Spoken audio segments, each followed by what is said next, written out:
Okay, I'd like to call the Physician Assistant Board to order, please. Today is April 24th. We are meeting in Sacramento.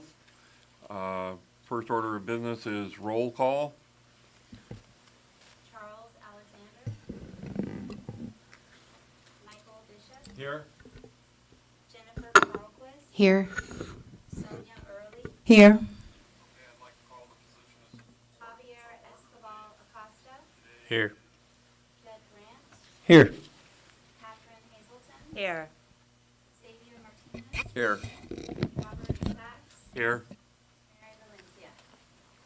Okay, we have a quorum. Next item will be approval of the January 23rd, 2017 minutes. Do I have a motion to approve the minutes? I'll make a motion. Okay, a second? Second. Discussion, please.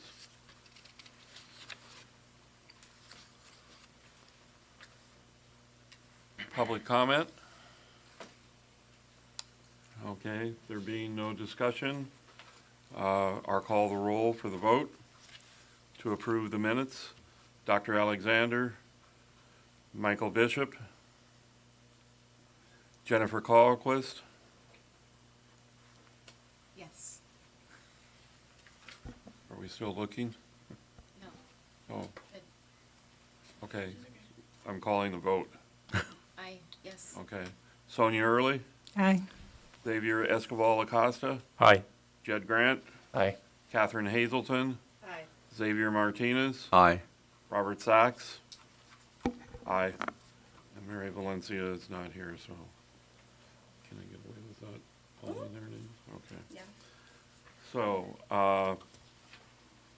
item number 4, public comments on items not on the agenda. The board may not discuss or take action on any matter raised during this public comment section that is not included on this agenda, except to decide whether to place the matter on the agenda for a future meeting.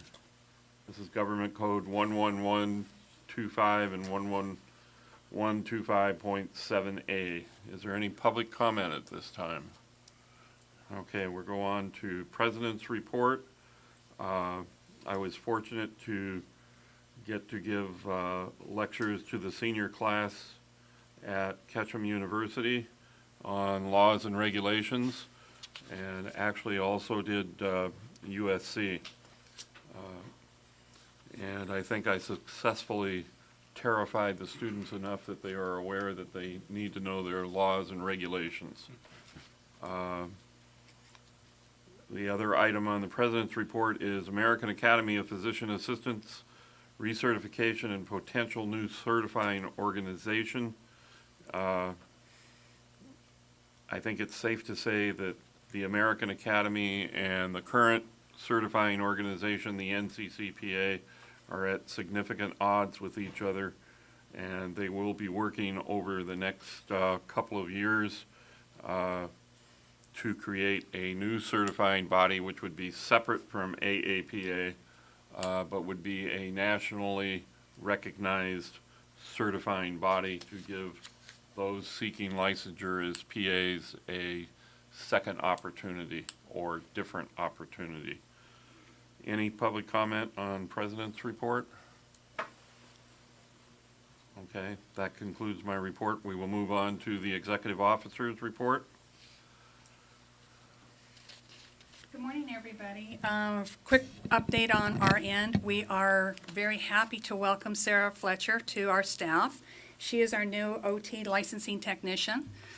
She came on board March 1st, and we are extremely happy to have her with us. She's learning. It's going to take her a little while, but she's a great asset to the office. And I'm also very excited and happy to say that our enforcement coordinator will be coming on board May 1st. And she's coming from the medical board, so we're very excited for that, and so we will be fully staffed as of May 1. That's a first. It's a first for a long time, yes. And the second part of mine is the proposed budget change. We are currently working on the BCP concept paper, which will be given to DCA within the next couple of weeks. So any questions? Thank you. That's it for you? That's it for me. All right, license and report. Anita Winslow, please.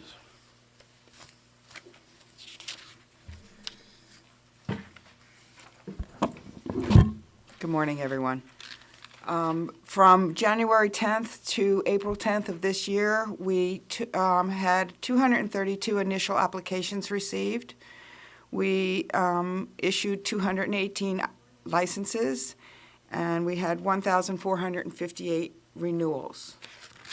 We have, as of April 11th of this year, we have 11,328 licensees, current licensees. Last meeting, it was asked if I could do a quarterly report on licenses, so I made a graph for everyone to see how we've had it, and I don't understand why, but like the first quarter of 2016, we had a dip in our licensees, so I don't know if a lot of people retired or their licenses got canceled, but we had a little dip of where it went down. But as you can see, we've been on a constant rise of total licenses. And the licenses, applications received and licenses issued, it appears that the third quarter of every year is our busiest time. And 2016, actually, last year we had a very busy third quarter and fourth quarter. Any questions on licensing?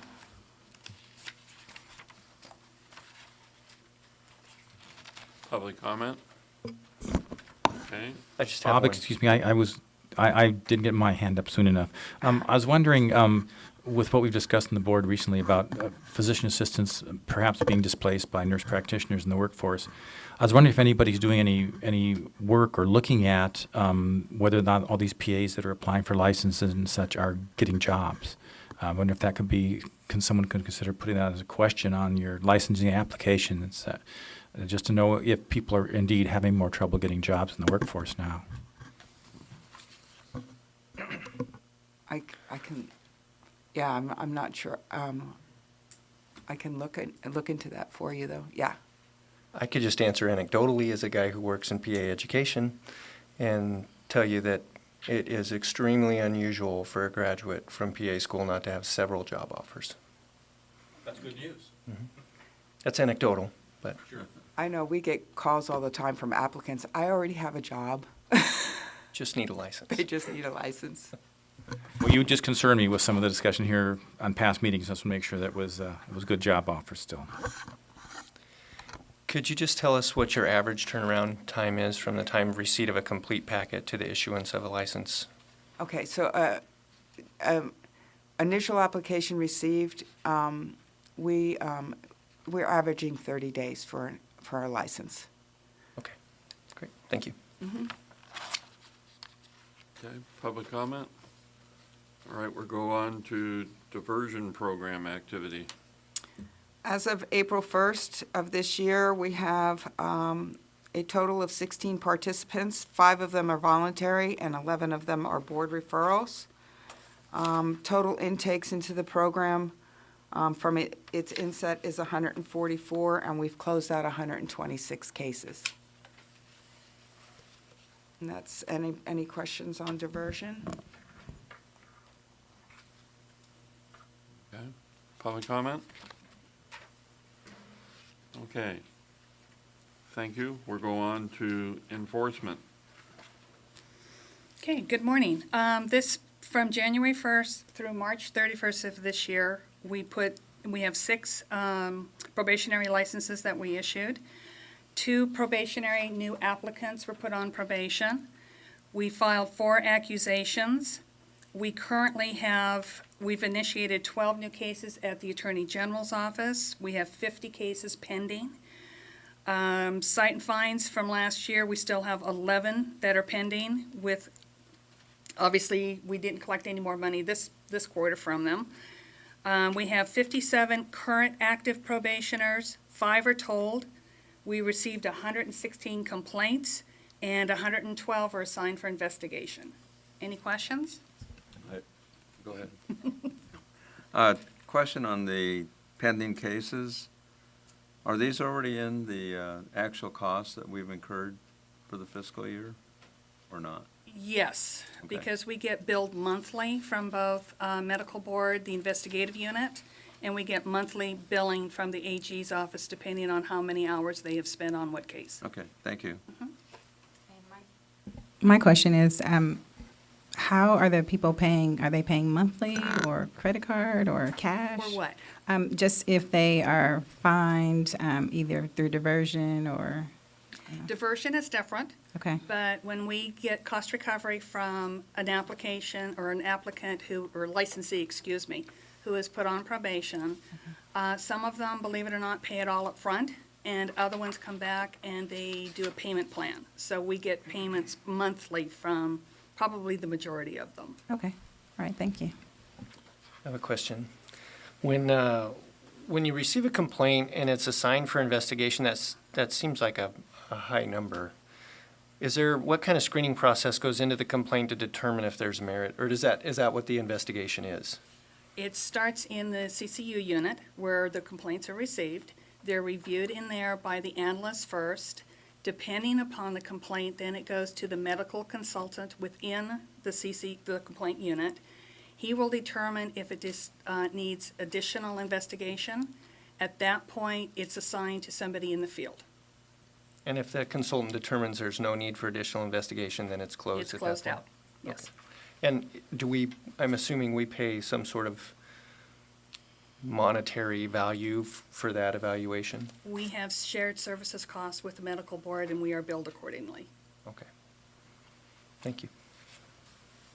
Other questions? All right, I have a question. When are we going to be able to get aging of cases? There are some reports out there now. We're trying to make sure that the figures are correct. And hopefully, when our new enforcement coordinator comes on, she'll be able to work a little more closely with the med board, and we'll get that. Okay? That's a good answer, since she's coming from the med board. Yes, she is. Public comment. Okay. Can I do the trial thing now? It's supposed to be done. All right. We're gonna move along on the agenda because it's not 10 o'clock yet. I would like to go to item number 10, which is Department of Consumer Affairs Director's Update. We have Jonathan Burke here today from DCA.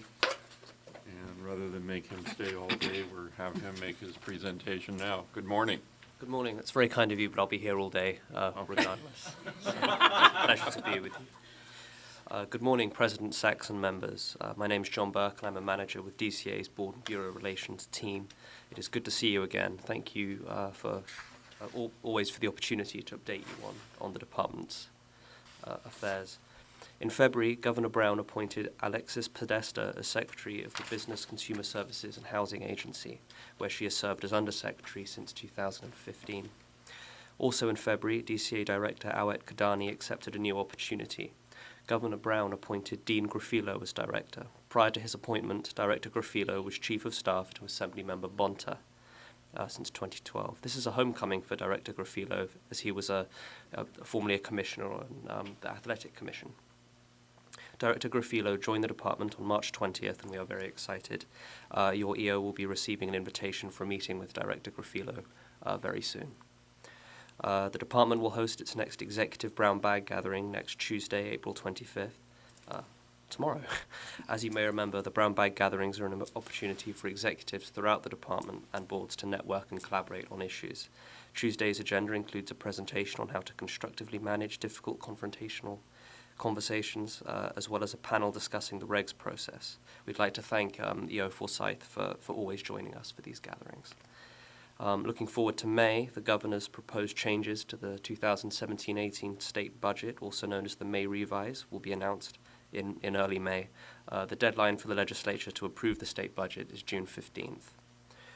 Also in May, the department will release its new strategic plan.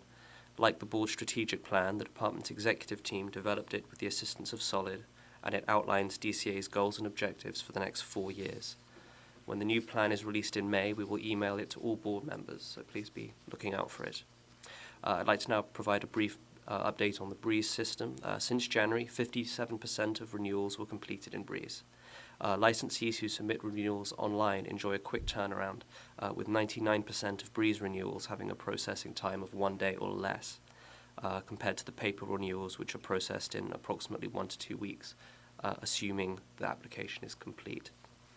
Finally, I'd like to take this opportunity to thank board members for completing the annual Form 700 earlier this month.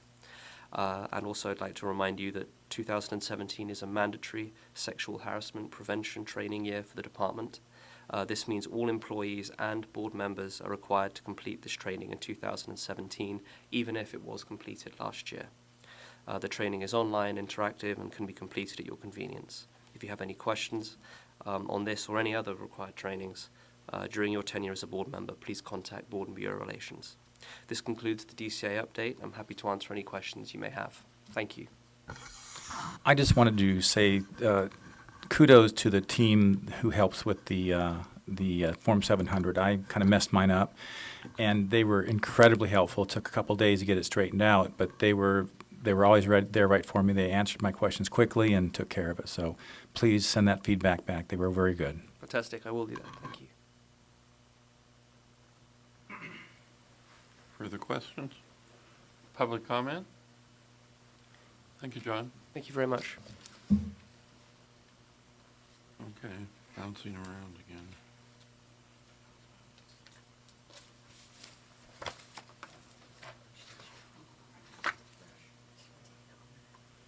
So I guess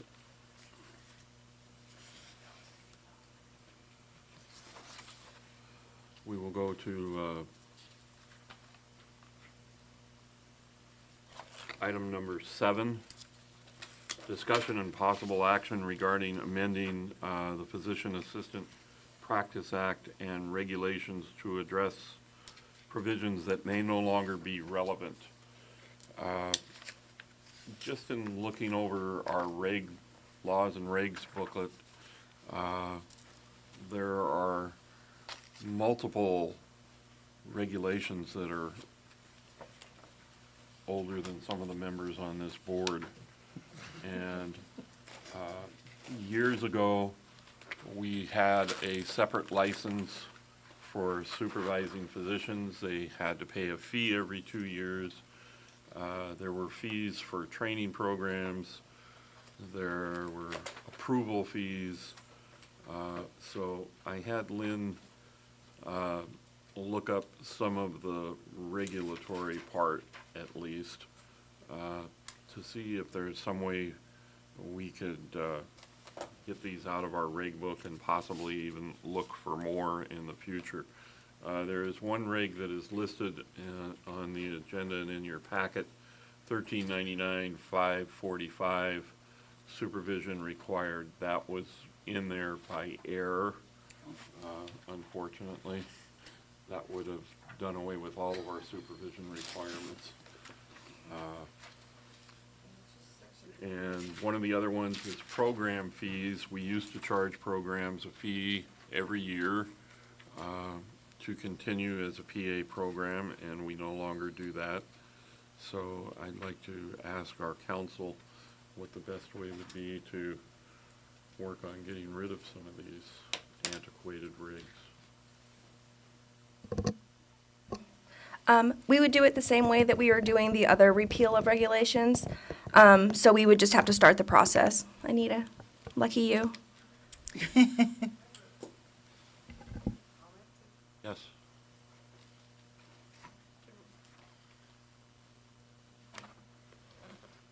The reason why we listed 545 is not to get rid of it, but to update it.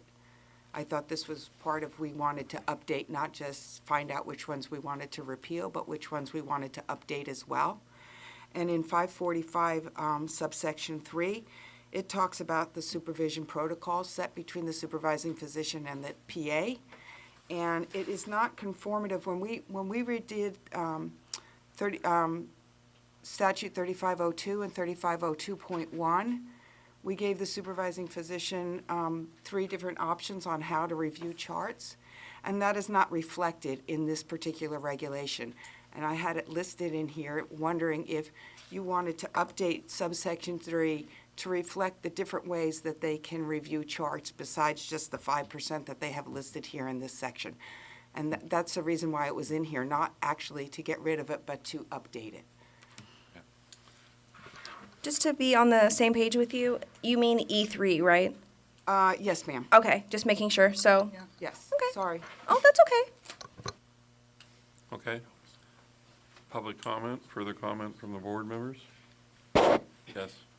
Are these the only regulations and law that we want to update, or, and considering the, was it AB 12? Is Yeah. that, would that affect this?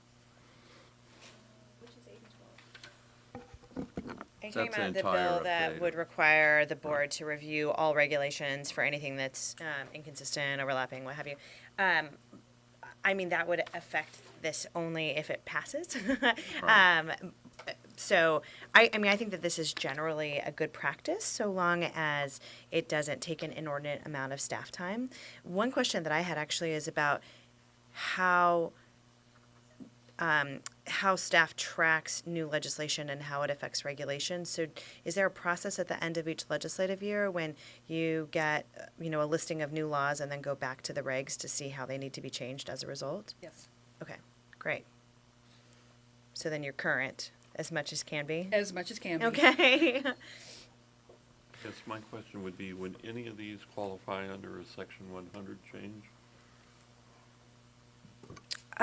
Probably not. 3521, 3521.2, and 3522, those are all statutes, and those would need to be amended or repealed by the legislature. So you would need to, or somebody on this board would need to ask the legislature to remove them. So I can work with Lynn on what the process is, because frankly, I don't know what the process is. I've never, okay, so we'll figure that out. But that has to be done by the legislature. The board doesn't have any control over those. But with the regs, the amendment that Anita was thinking about would not be able to be done by a Section 100, because that's basically like adding a comma, adding a period, little, like, really, like, non-substantive, truly non-substantive things. So if you're gonna, change it to alter the way that, records review is done, then that wouldn't be a Section 100. And I need to look at the other ones to see if there could be. But if you're just repealing them, that's not a Section 100, that's a full substance to change, because you're not requiring something anymore. So, but I mean, again, it wouldn't, I think the ones with the repeal haven't been too difficult. I don't know. Sorry, Anita. Are they really difficult? They're the same amount of work as one that had to be amended. Oh, okay. Well then, sorry. Not easier then, but at least more straightforward. It's easier for me to say that when I'm not the one who has to do it. I understand.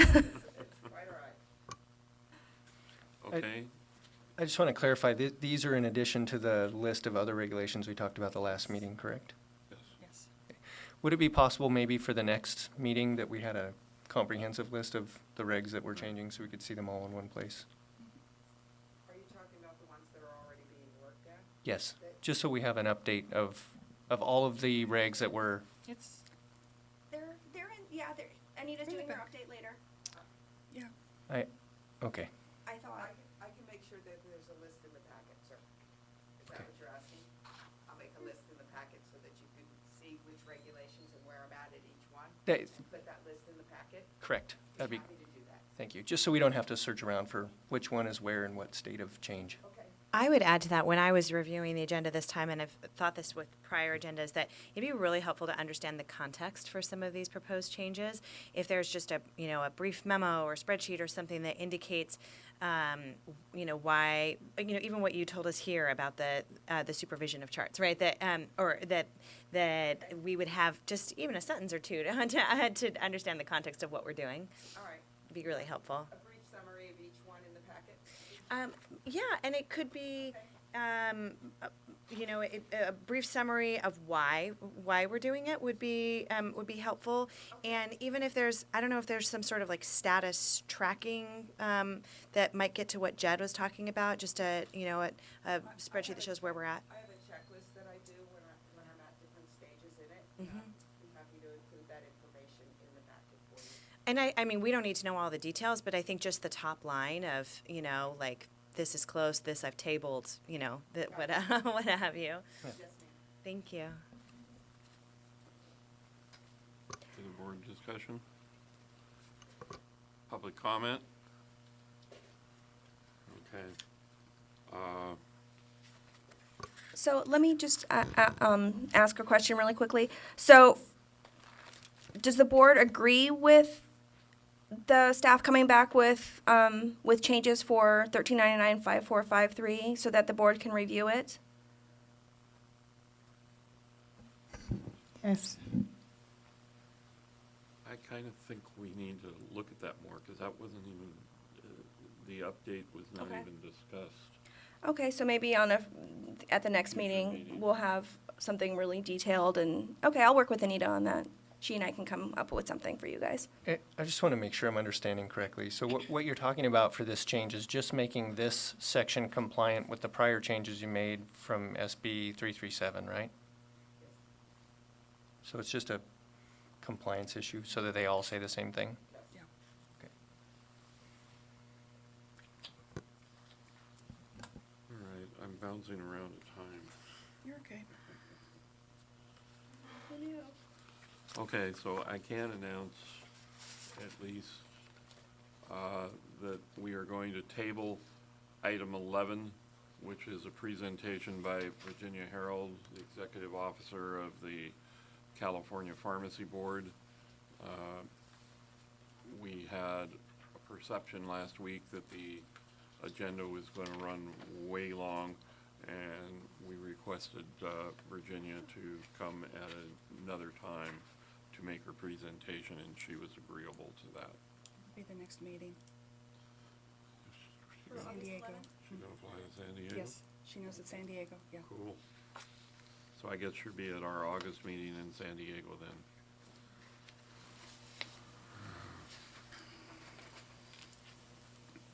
Okay, well, I guess we'll go to item 8, discussion and possible action regarding updating the sample delegation of services agreement posted on the board's website to reflect amended laws and regulations. And that would be Maureen. Okay, this came about, Bob and I had a teleconference with an investigator from a sister agency. And they had a lot of questions regarding our delegation of services agreement. So after we talked, we started looking at it and realized just how outdated our sample DSA is on our website. And when an applicant or a licensee calls in, that's where we steer them to. We say, there's a sample on our website, take a look at it, tailor it towards your particular practice. So, and I have to thank Anita, she did an outstanding job in updating in our sample. So this is an example of what we would like to get your approval in order to update our website one, so that when people are going to the website, they're seeing the new laws and regulations that are incorporated into it. Okay. Can I ask a question? I'm not familiar with how, I'm aware that a DSA has to exist, but what is, I'm a little surprised if, I don't know if this is true, if hospitals or clinics or whoever hires PAs, that they don't have like a standard form that they use, or something that they give to the PAs to use. Does that, I mean, is it unusual to not have one, or I don't know, how does this work? I'm just kind of curious. Some hospitals have their own form. Most will accept what the PA presents at the time of credentialing, as long as it meets what the hospital wants to see in a delegation of services agreement. My delegation of services agreement is about 30 pages long. And the hospital is fine with that. Okay. But we have this, there's so many PAs that don't have a clue about what they need on a delegation of services agreement, so this has always been available on our website. CAPA also has an excellent sample on their website, because when they're coming out of school, they know there's DSA required. Sometimes they're given the samples of ours and CAPA's, but they really don't have a good idea. And one of the things when we were discussing with this gentleman was, how do PAs know and how do supervising physicians know that they're required to have a DSA if they're not part of a medical staff? Say they're working in a private practice. And I went, well, it's on our internet page, it's on CAPA's internet page. I'm sure there's probably something on the medical board for the physicians, but is there something that they actually get from us when they get their license that says you have to have a delegation of services agreement? And to my knowledge, there isn't. No, not anymore. So we may be falling down on that. Well, I think it's interesting that they're not, that the schools, I don't know, maybe are the schools like not telling PAs that they need to have one? Is it not part of their education? So it is. So DSA is specific to California. Every state is different. Oh, okay. And so what the credentialing guidelines from the accrediting body for PA programs says is that you have to teach students what the laws are for PA practice. And because that varies state to state, there's not a lot of detailed information that they require to be taught. At the programs that I've worked at in California, it is taught. The people from the PA board come and do presentations that talk about the DSA, and then when you get on the website to get your license, you're supposed to review the laws that you're going to be subject to by having the license, which clearly state that. To get to your initial question about why there isn't a standard DSA, it's because every practice is a little bit different. So it depends on what specialty you're in, it depends on what you're going to be actually doing in that specialty, the locations, there's lots of variables. So it would be difficult to have one standard form that fit everybody. Absolutely, I totally agree with you, which kind of leads me into the concern that I wanted to just make you guys aware of if you're not already. Legally, the board is not required to provide your licensees with a sample delegation of services agreement. My concern, and I don't have a problem with it being provided, my concern is board staff would have to make sure it's updated all the time with all the accurate, so every time a reg changes that might affect the DSA, if we're gonna post it on our website that says this is okay, this meets all the legal standards, then we need to make sure we're on top of it every single time that something impacts it. Otherwise, the board could be held liable. It's one thing if by statute or there was some regulation or something that says that the board shall provide this and they don't have to use it, but they can. It's just very concerning that the board could fall back on the board if something's missing from the form or if something's not quite right. And then on top of that, because we are allowing, or my understanding is that we're allowing the licensee to amend, to have a digital copy of the DSA and for them to make appropriate changes, then that also kind of begs the question of, well, what changes did they make? What was in the form originally, and who's responsible for the changes that were made? It's just, for me, it's just like a legal nightmare. But if you want to have it on there, and I understand that, I don't work in a field where I have to have a delegation of services agreement. So in my mind, I was just thinking that the employer would be, or the physician assistant, or the employer, or the school, or somebody would have the responsibility of developing this. So I'm just trying to address my concern about the board's potential liability with using this or with having this. I don't mind updating it because whatever changes are done, it has to go through legal anyway. But because Bob was saying his is 30 pages, I can imagine that a lot of PAs have very extensive DSAs. So I'm just wanting to bring up the point of there's a lot of moving parts here, and I just wanted to make sure that you're aware of the potential liability issues if it's not accurate and if it's not continuously updated. That's all. So I just wanted to put it out there and raise the topic for conversation. I think it's important that we look at the website where it says, this is just an example of what a DSA might look like. This is not a DSA, this is not required, this is just to give you an idea, there's lots of disclaimers. That's all that happened, yes. Yeah, that's all over it. And so I think the issue is for a new PA coming out, or a new PA to California, because other states don't have this. Right, I didn't realize that. Is for them to sort of get an idea of the types of things that might be in there, not to use it as a specific document or even really as a guideline. This is just one example of what many different DSAs look like. So if you see one DSA, you've seen one DSA. Right. They're all different, all of them. Okay. And so I think my personal opinion is that it's good to have an example on the board for people to look at because it spurs conversation between the physician and the PA or wherever. Bigger companies have set DSAs that they've had lots of attorneys look over and make sure that they're, the way they want them. I would think it would be bad to take this off of there because a lot of people just have no idea, and then you're going to end up with something completely crazy. Right.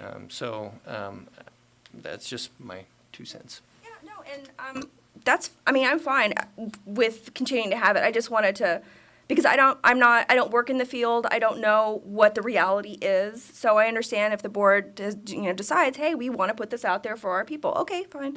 I'm happy to review it as needed to make sure that it's current. So I worked with Anita on this. She did a fantastic first go around, and then I added all the legal stuff that maybe she had, missed or whatever. So basically, what this one has is every single required thing. Anything extra, the PA would need to add.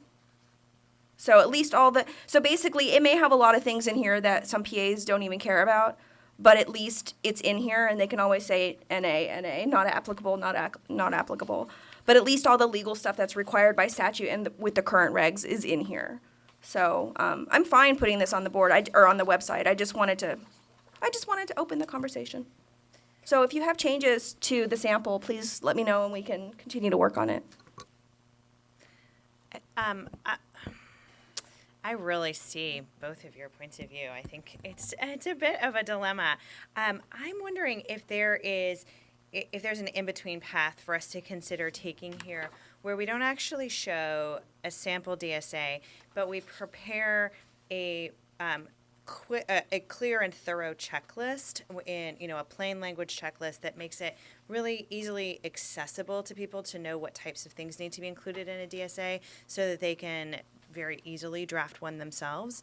And you might imagine expanding the FAQ to start with some more basic questions around, what is a DSA and, who needs to have it, et cetera, some of the really basic rules.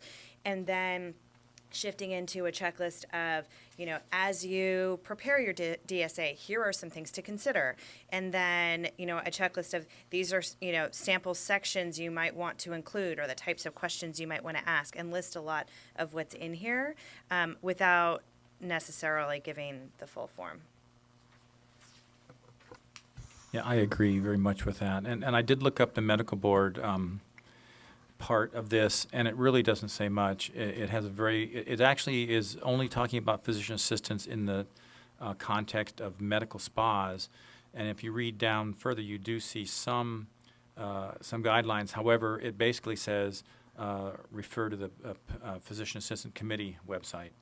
So it would be incumbent upon us, I think, to make sure we have a good, robust discussion of this in the website. I also agree with her comments. I'm also curious why the schools don't provide this information or teach it. I mean, that's one of the requirements of. Again, they do. They do? Yes. Okay. So I think if the schools are teaching and showing them, that's kind of sufficient. I agree with her comments that rather than having an actual form, you just have a checklist and to comply with it.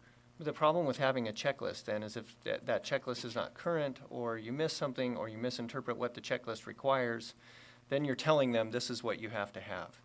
So, I think there needs to be flexibility here for the relationship between the physician and the PA to sit down and spell out exactly what they want to have in the document. If you make a checklist, that says, okay, all of these, if you check all these boxes, you've complied with the law, the document may still be inadequate to describe what the relationship is between the physician and the PA for what their practice is going to look like. And so if you have a checklist and you've checked all the boxes, the natural conclusion is that, well, we've checked all the boxes, so this is adequate, when in fact it may not be. And I think, in my understanding and my reading of this, from my time practicing as a PA in California, is that this document is required, but you need to take some time and sit down and look at the practice that you're engaging in and make sure that you've covered all of these areas and thought of all of these things at least.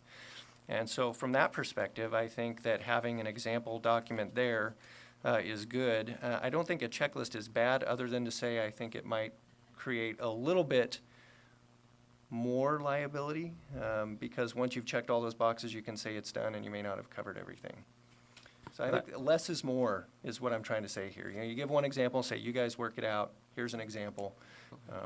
I think that's a better way to go in terms of having less liability in terms of the board.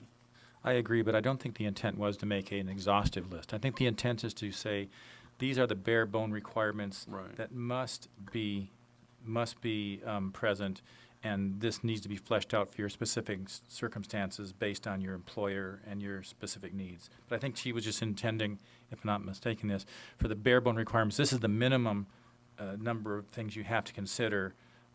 After that, the specifics need to be personalized to your specific work environment. Is that correct?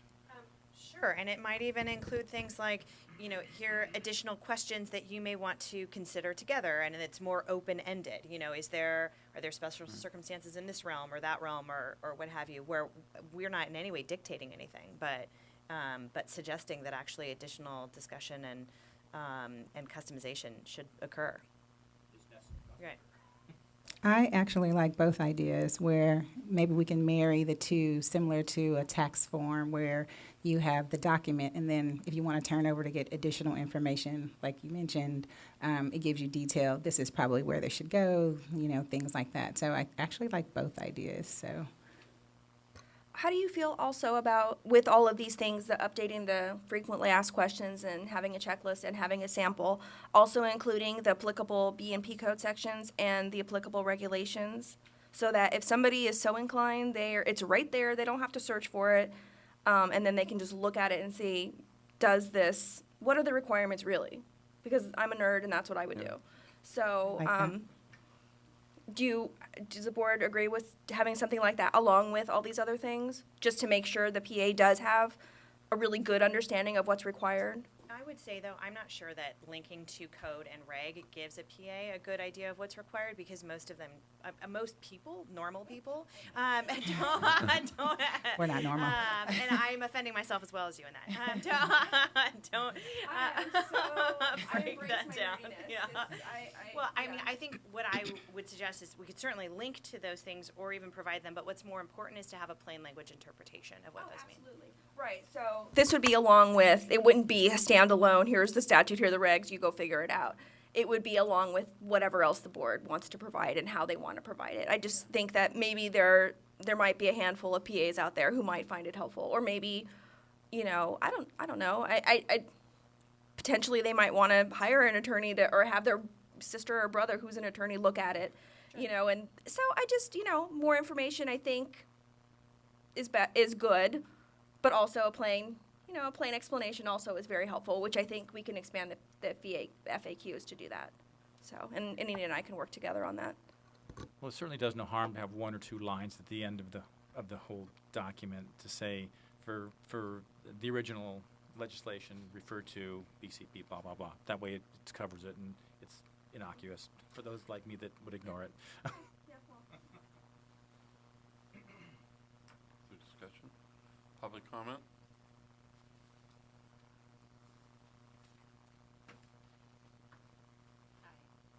Kate Raymond with the California Academy of PAs.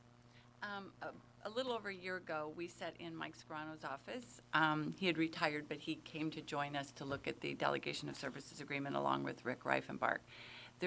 If you really look and what's required, certainly not this checklist that I think takes us back to like 1992, where a PA gets to order x-rays, therapeutic diets, physical therapy. I think we've gone well past the laundry list. And I doubt that Jennifer or Jed or Bob or Sonia have a laundry list of things you could do on Tuesday on a checkoff list. So what Mike and Rick had decided, and Ileana may look at that as well, is that it says you can do, PAs may perform, medical services performable. I think it's 1399-541. I could be wrong about the section. This is what you get to do excluding. And if your supervising physician wants to exclude you from doing something that's performable under his or her scope of practice, that's delineated. It's a one-page document. We have a really concise, because our attorney agreed, you get too detailed, less is more. You make this list, and then tomorrow you learn how to do a new procedure and you don't put it in here, you're in trouble. This is too hard to keep up. It's too hard for you, it's too hard for the PA, and too hard for the doc. Make it that PAs can perform anything in section 541 excluding, if some physician wants to exclude and doesn't feel like you're competent to do that.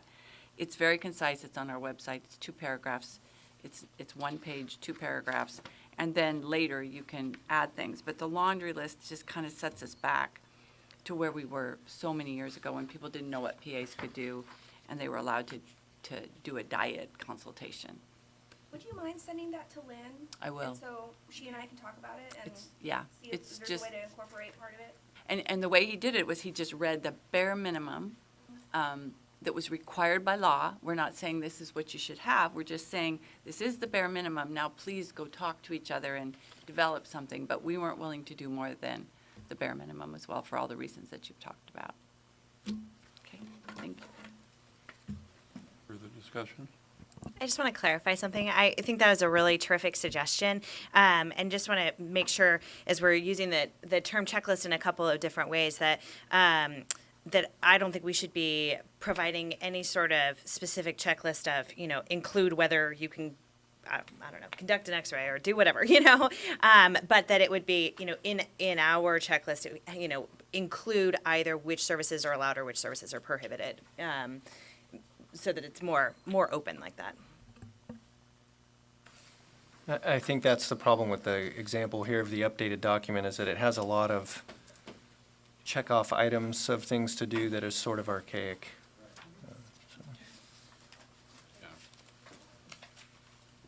What do they look like? I think it might be helpful because, I worked off of what Anita sent me, and what she sent me was off of the website. So I have nothing to compare it to, and Anita has nothing to compare it to. I assume that she hasn't seen an actual real-life delegation of services agreement. So if it doesn't look the way it's supposed to look, like if people look at this and go, this is crazy, this is not, this is not what we do, or I don't know, it might be helpful if we could get a copy of. Okay, yeah, just because if you look at it and you go, what is this? If that's everybody's instinct when a PA looks at this and goes, what? Then maybe we need to fix the form. And perhaps others, Jed and Sonia, Jennifer, Javier might want to send a copy of theirs too, just because you do all work in different circumstances. And I think it'd be useful to see the wide disparity with which these things can have. Which kind of comes back that they can be 30 pages long or they can be 4 pages long, which is how long mine is. So it is just highly variable, which I think kind of goes back to hey, just here's what the law requires. You have to have these things. Everything else you work out. I think probably one of the reasons I put this on the agenda, besides the fact of the sample is so old, is after Lynn and I had the conference call, the gentleman really raised a valid question as to how does the information get out there to the physicians and the physician assistant. Years ago, we used to send the whole laws and regs book to every new PA, and because they had supervising physicians that worked under a separate supervising license, they also got the laws and regs book. Now they don't get anything. They're expected to go to the website. But some people may not go to the website. They don't know. They don't know where to find it on the website. It doesn't jump right out at you. You have to go through a couple of things, but it's there. But this individual made a big point of, how am I going to prosecute when there's nothing that actually is sent to the physician or to the PA saying, this is what's required? Lynn, do you and I want to have a conversation sometime this week to talk about what we might be able to do? Yes. We can brainstorm and figure out something and then come back to the board with some possibilities. Does that sound like That something? sounds like a good idea, yes. Okay, all right. And if anybody has any suggestions on what you think we might be missing or what you think we should consider, please email Lynn or you can email me, but email Lynn is probably better. And don't CC each other, just email Lynn and, and then, she and I can work on something. Okay. Anita? We do send out a letter to our licensee, our newly licensees. We can put a paragraph in there about the DSA and the laws and regs. We do put one in, about cures, that they have to register. If they get a DEA number, we put a paragraph in about cures and having to register with the Department of Justice for that cures program. I don't see a reason, because I am updating all our letters for Breeze right now. I don't see a problem in including a paragraph about the delegation of service agreement and the laws and regs that go out in that congratulatory letter to everybody that gets a license, if that would help the situation. I think it would certainly assist. It would there'd be a piece of paper that we could say we're sent out with every license. Okay, I'll work on that, on updating that letter then. Okay. Also, is there any way that Breeze can help us? We have the emails for all the PAs. Is there any way that we can send just a massive message to all of them, like and with a link with laws and regulations, or maybe CAPA can also spread the word? We have an email blast situation, but that is normally for people who are already licensed. So if you're suggesting that we do an email blast to say, hey, have you looked at your DSA recently, we can do that. I'm not quite sure if that's what you're asking. Well, yeah. Well, it could be a reminding to all of them, like please update your DSA, but also at the same time, this is the new link with the updated on laws and regulations for the PAs. So Okay. if we can send that one at least once a year or twice a year, I think that would be very helpful, and we can So- save on mailing a lot of. So when we update When the law book, you're suggesting sending out a blast for everybody that would that's be on our great. subscription list to let them know the laws and regs have been updated. I think it will be Okay. easier, cheaper, and it will be just click a Yeah. button, send to Newly everybody. newly licensees, the applicants that are applying, I would say 98% of them give us an email address with their application. So we don't mail a congratulatory letter, we do email it to them. But that's when they get their first stuff of, their initial license, and we recommend that they go to our website. We recommend that they look at the laws and regs. We do not have anything there in that letter about a delegation of service agreement, but I will add that in, and hopefully that will update everybody.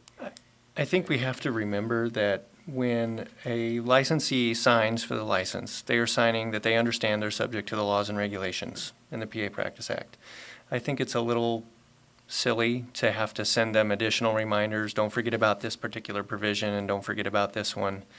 At some point, people have to take responsibility. We're trusting people Thank with you. their lives of patients. They should be able to figure out that they need this document that allows them to practice. And it's all over the website, it's all over the PA Practice Act, it's all over everything. When there's students here, they learn it, or people that come into the state from out of state. They have to fill out that application, which clearly spells all of these things out. So at some point, I have to just say, you sign on the line, you're responsible for what you're signing for, and I don't know that we really need to create a lot of extra work to let the licensees know that they're responsible for what they're signing when they get their license. Okay. Just my 2 cents. Okay. Every PA program has the requirement to train and teach. Bob goes sometimes, Kappa goes sometimes to teach people. In every state in the United States of America, there has to be a collaborating agreement. We call it a delegation of services agreement. Other states call it something else. But there is no state in school that you don't learn you need a collaborating agreement with your collaborating physician. So I think, and when you do get copies of yours is 30 pages and yours is 4 pages and Javier's, who knows how long, but you're still going to have that same issue of keeping it as concise as you can for your legal responsibilities. So I think what we found is this really short one, which my assistant is emailing you as we speak. It's just a guide. It says this is, you need something that's this or 30 pages, but it could be this. But yeah, I think they're, and in addition, I'm sorry, to the PA knowing and signing on the line, they know the regs. Physicians also know that if you work with a PA, you need to have a collaborating agreement. You're both, by law, need to do that. Our problem is that when there's an investigation, that's the first thing that an investigator asks when he goes out to the PA or the physician. Give me your DSA. Some of them are extremely outdated. They may be 5 years old, where the PA's practice has changed considerably. So that's the first thing we look at. Which is why this concise one is perfect. It says you can do anything in 1399 541 excluding. That thing will last as long as 541 lasts. around, yeah. It's brilliant. And it's Mike Scarano, and what's one of the final things that Mike did for us. It's just, it is that you can do whatever the law says you can do, and and that will change when the law changes, but that section will remain the same. It'll always be up to date. Unless your supervising or collaborating physician decides, I don't really want him doing this anymore, and doesn't go to the DSA and really exclude that. But that doesn't happen often anyway. Okay. I'd like to poll 100 physicians in the next day and see how many know what a delegation of services agreement or collaborative agreement is. I'd be willing to bet that 90% would not have a clue what I was talking about. Bet the Okay, PAs would. we now come to the point of the agenda that we've been waiting for, so that I can make the announcement that the petition, at 10 o'clock, the petition hearing, petitioner, or the petition for early termination of probation by Mary Jo Hansen.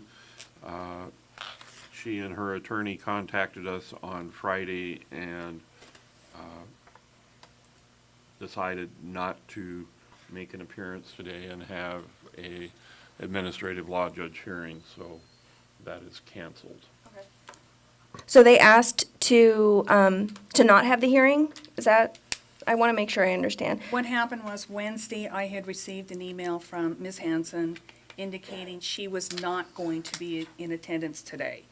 Per our DAG, I contacted her and said, does that mean your attorney is not coming, or is still coming, or are we canceling? She sent me an email Friday morning and indicated that both herself and her attorney would not be here and to cancel the hearing. Oh, okay. Just making sure it wasn't a go on without me, but No, cancel. it definitely Okay. canceled. All right, thank you. I made our DAG aware of it, and also the email was CC'd to her attorney as well. Okay, thanks. Okay, so now that that's done, the meeting just became significantly shorter. Why don't we take a 10-minute break? So, for the next.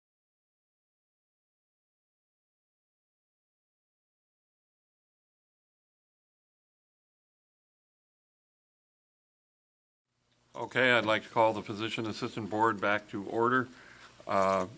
Continuing the moving around the agenda, I'd like to have our budget update. Wilbur?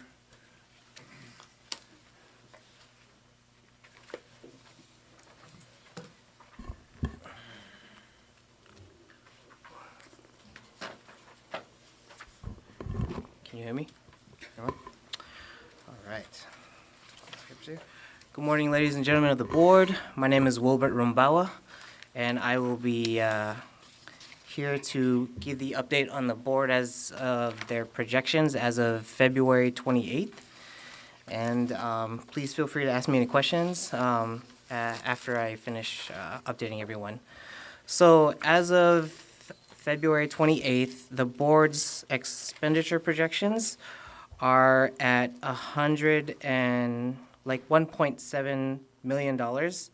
And so the good news I'm going to bring to the board today is that the AG, Attorney General / Office of Administrative Hearing augmentation has been approved. So the AG augmentation of 183,000 and the OAH augmentation of 11,000. So that increased your budget by roughly $194,000. So that's why your amounts look a little bit different compared to the fund condition, because those amounts were approved. So as of this date, you guys are expected to revert roughly 67,000 based on my projections. So roughly 4% of your budget. So I mean, that's on average, that's pretty good.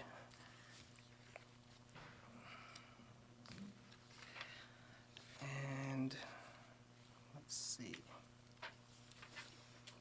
I've been working with Lynn. There's a couple of things that I wanted to point out in your expenditure projections.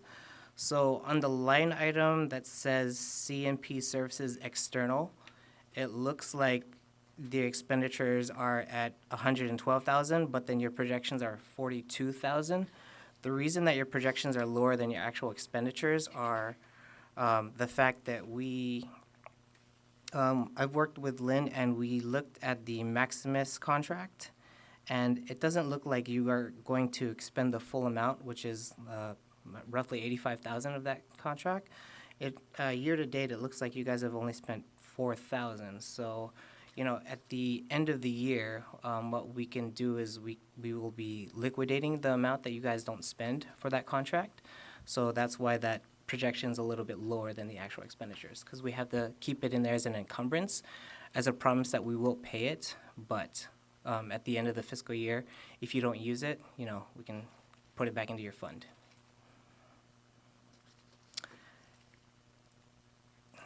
And if you look at the AG and OAH line items, you know, as I stated before, your AG and OAH line items were increased. So that does help you towards the end of the year expenditures. Does anybody have any questions? I have a question, but it's for Lynn. Oh, sorry. Thank you for the report. Lynn, what are we doing moving forward regarding our expenditures and our budget allocations for enforcement? Are we seeking, putting in a budget change proposal, seeking different funds? Can I? Yeah. That's exactly what we are doing. We are, right there. We are going to be moving forward with the BCP for both investigative and AG and OAH, because those are going to keep increasing. Mm-hmm. So yes, we're moving ahead. Great, good luck. Thank you. I think I had the same question, just making sure, is that just a one-time, or do we have to do this yearly, or is? So based on the need, at this point, I'm working with the board to, it's time for budget change concepts. So what our office is doing is that we're waiting for the board's budget change proposal concepts. And then at that time, you know, it's gonna be a review process between our office and the approving agencies. And all BCPs are considered confidential until passed in the governor's budget. So at this point, it's a yearly, I guess, on a basis if you do need it or not. So, I mean, we look at prior years, and through the past, just historically, for the past 3 years, the board has requested an AG and OH augmentation, which has been granted each year. So at this point, there is sufficient data to move forward with a proposal if that's what the board is choosing. Is there a specific date for that concept meeting? So or? the concept is actually technically due today, and then there will be a review process. Do we have it in? I'm not back at the office yet, so I'll probably check back and see if it's been submitted or not. You leave at what time? I can give an update to Lynn, once we hear everything. All right, thank you. Further questions from the board?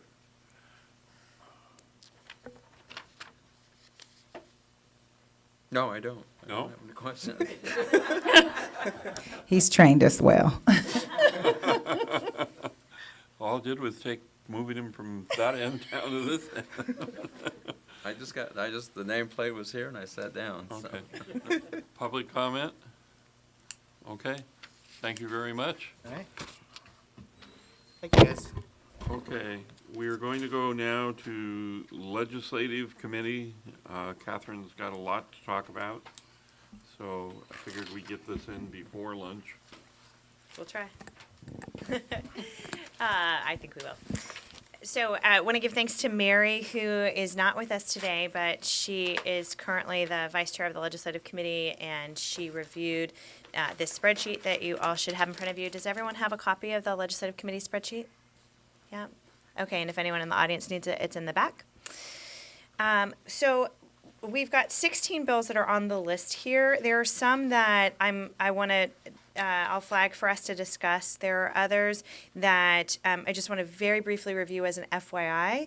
And if I list something as an FYI and you want to discuss it further, obviously we can do that. But I think we can just have it as an FYI. And then there are, I think, 3 bills that I've just tagged as not germane, so meaning that they're no longer really relevant for us to consider. And so we'll skip past those pretty quickly. But of course, if there's something that you want to flag from that and pull for discussion, please do. So the first one on the list is AB 12, and this is one that I think we should discuss. As we briefly discussed this one earlier, this would require all state boards such as this one to review and revise all regulations to look for inconsistencies, duplications, et cetera, anything that's out of date. This would be a one-time review of all of our regulations.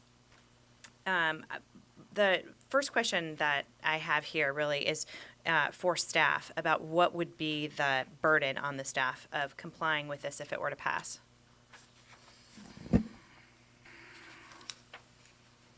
It would require extra staff time. Just, Anita, any ideas? Since you're doing the regs. I try to do a review whenever legislation is passed to see if it affects any of our current regs. If this one is passed, it would be an extremely extensive review of all of our regs. It takes me probably, to do an initial review, it's only about an hour. But if we determine that it has to be changed or updated due to a new legislation, the entire regulation work to actually come up with new language, bring it to the board meetings, which normally take about 2 board meetings to do. Then writing up the initial statement of reasons and the notice and doing the fiscal impact statements. That normally takes me about 2 weeks on one regulation after legal review. And then it takes, it's supposed to take 60 days to do a 45-day notice review with the department and agency. Once that comes back, it goes to OAL. They have 2 weeks to review it before they do the 45-day notice post. Once that is completed, it comes back for a board hearing. So now we're into the 3rd board meeting. And once the hearing is over, then I do the final statement of reasons. And again, this will take me another week to do for one regulation. It'll take me a week to do the final statement of reasons, put the packet together, and send it back to the department and agency for another 60-day review before it's sent to OAL for another 2-week review, and then filing with the Secretary of State. So I'm probably looking at a full month per regulation of just my time. I could imagine one arguing here. I could imagine one arguing here that it's hard to argue against the idea behind this bill that, obviously none of us wants to have out of date or, improper or duplicative regulations. But it does seem like it might be helpful to the legislature to make this decision with full information. And so one thought for us to consider is whether that accounting that you gave is a little bit stunning and really helpful information. And one thing we might want to consider doing is just noting that here's what it takes to change one regulation. Here's the amount of staff time as a proportion of all of our staff time altogether. Here's what that costs in real dollars as compared to our full budget. Just as an FYI to the legislature, so they're fully informed while considering it. It's one idea to think about. Xavier had his hand raised. Yeah, on the Assembly Committee on Appropriations, on the fiscal effect, they put in there that it would cost, in 2018, $928,000 out of the general fund and $885,000 in 2019. And I didn't understand this, but it says for 7 PY of full-time, limited-term staff. So are they saying that they're going to hire staff to look at this versus board staff looking at it? There are some provisions within this bill that would require a report from the agency that from Business Consumer Services and Housing to give a comprehensive report to the legislature. I don't know if if that is supposed to reflect those staff hours or if they think that reflects all of the board staff hours. It seems to me that that's, given what we just heard from Anita, that that would not capture in reality all of the hours that staff would put in. Okay. Which may be why Yeah, but they information went on from this further board in is helpful. item 2 that's unknown. That's their Right. catch-all, unknown. Yeah. So I don't know if they're going to ask each board to do it or if they're going to bring in a group of people to look at it, so. Oh, I think just- they'd ask each board to do it. Yeah. This has something, or either this bill or something very similar to it has been proposed almost every single year and it never passes, so. Yeah, so who knows, maybe this year will be different, but I've seen this one before. So this is not unusual, yeah. So anyway, we'll see what happens, I guess. Any other discussion on this bill or any motions anyone wants to make?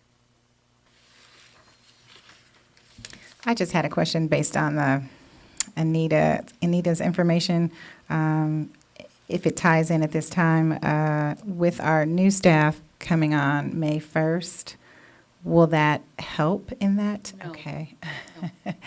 Well, I know the budget person just left, but is there some of the money that we're saving on some of those other items? Can it be brought down to hire additional staff? I don't know.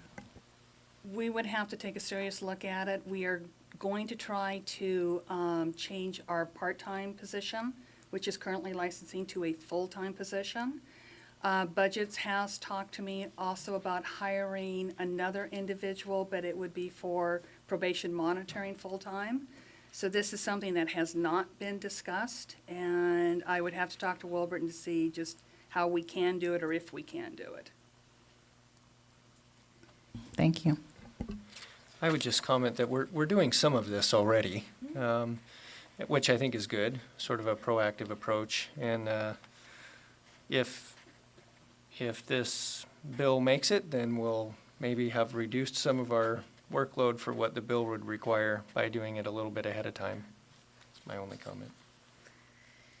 Well, for discussion purposes, I will make a motion that we direct staff to write a letter to the author and send it to the committees as well, that does not take a position on this bill and indicates the board's appreciation of the goal of the bill, and then notes for information purposes, this is how we think it might affect the PA board. Okay. Do we have a second? Second. Further discussion?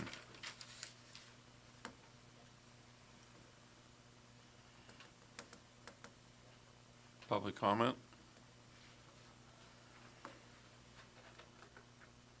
All right. Jennifer Clarquist, Aye. Sonia Early, Aye. Xavier Escobar Acosta, Aye. Jed Grant, Aye. Catherine Hazelton, Aye. Xavier Martinez, Aye. Robert Sachs, aye. So, carries. Great. Okay, moving on to AB 40. This is an FYI that may affect some of you in your practice and others who may be listening. It's a bill to make cures information more easily accessible by allowing software systems that practitioners already use to draw information from cures so that you've got a bit of a one-stop shop when you're pulling up other information on a patient on other software systems, that the cures data are there and readily available. Policy committee staff raised concerns about privacy, which the author is trying to address. Any thoughts on this, or should we move on? I'll just comment that I think it's a great idea. The access to cures can sometimes be time-consuming, which we addressed, I think, last year with a bill about this. So anything that makes the availability of that information faster or easier to access is great. Great.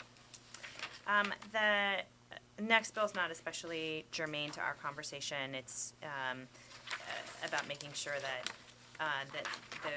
if there's a terrorist attack in a workplace, that it's easier for those employees to receive effective treatment and compensation. The next two bills I have marked as FYIs, AB 77. AB 77 is about regulations again. This would give the legislature a bit more of a role in regulations by allowing them to override the effective date of regulation and also requiring boards such as this one to submit all regulations to the legislature for review. A lot of questions raised in policy committee that may suggest the bill might not move forward in this form. AB 349, another FYI, this would require that anyone who has a special immigrant visa who assisted the United States military and passes an entrance exam would be ranked at the top of their eligibility list for employment. It's not even clear to me that this would affect the PA practice, but if it did, it would likely be a very limited number of cases. The next bill, AB 387, could have been a very large discussion piece for us, but it turns out it is actually not applicable to the PA practice, so it's no longer germane. This is a bill that would require the payment of interns in educational programs. And if it is amended to include PAs, I assume it will be coming back to this body, but it does not currently affect PAs. Moving on to AB 508. This is one I have marked for discussion. So currently, boards such as ours have the authority to cite and fine or deny a license or deny a renewal if the applicant is in default of a federal health education loan. I talked with Lynn about this. She says, to the best of her knowledge, no applicant has ever been denied a license from this board for that reason, that she doesn't even receive information related to this. So it's really not, it wouldn't change how we do things here. But this bill would repeal that authority. This may be more of an FYI, but I wanted to raise it in case anyone wanted to discuss. Okay, moving on to AB 703. This bill would require.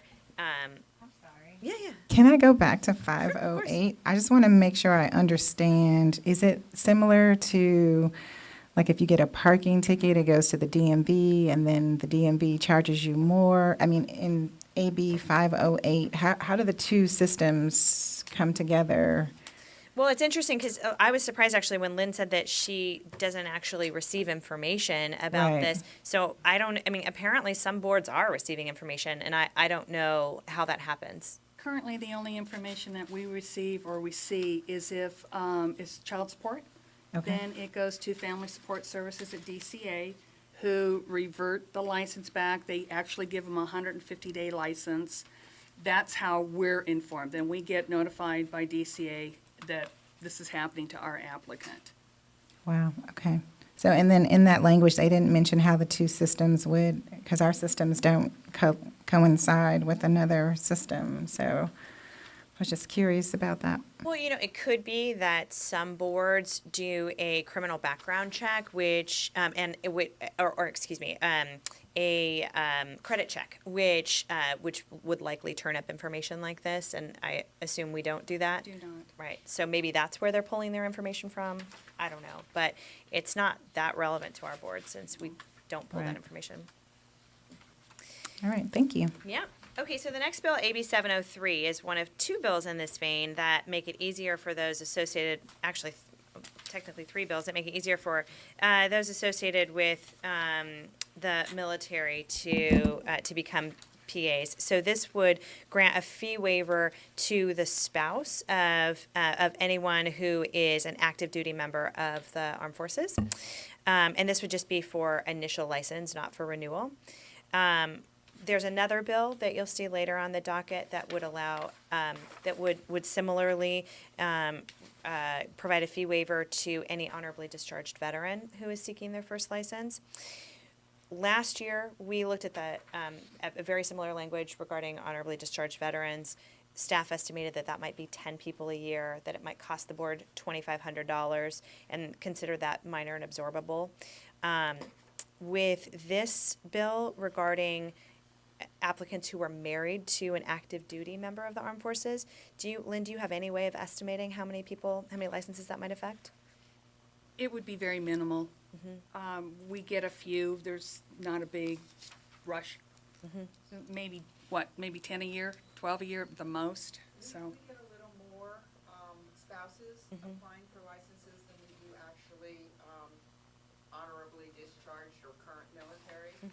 We do get quite a bit more just the spouses, but again, it's still It's a minimal minimal. amount on our overall licenses. Yeah. Out of the 200 to 300 that we get per quarter, we might have 1% in there that are military spouse. So it would be absorbable. It's not a big issue for us. So one of the reasons I flag this for discussion, even though it's absorbable and really wouldn't have much of an impact fiscally on the board, is just knowing the history between the profession and the military, and wondering if the board has any interest in making any statement with this bill as regards to that. I think we just like to keep an eye on it. I don't see a reason for us to take a stand on it either way at this time. Okay. Any other discussion? I think it might be worth taking a position on this. This is for the spouses of the active duty service member. So if you have an active duty service member who's PCS transferred to California and their spouse is trying to get a job here, there's already social and economic burdens associated with a change of station that perhaps waiving the licensing fees for the spouse who's a PA might be a nice thing to do. I think it's a good idea personally. Is that a motion? I think that's a great idea. Anything we can do for our veterans, I think we should support them in that and their families. Sure, I'll make a motion to draft a letter in support. I'd second. Great. I agree. Discussion? Public comment? Okay. Jennifer Colquist, Aye. Sonia Early, Aye. Xavier Escobar Acosta, Aye. Judd Grant, Aye. Catherine Hazelton, Aye. Xavier Martinez, Aye. Robert Sachs, aye. Okay, unanimous. Great. That's 2 letters. Okay. You know, as long as we're on this topic, actually, let's just skip ahead to the other bill that's on the same topic. So that is SB 27. That is, would grant the waiver for the initial licensing fee for honorably discharged veterans.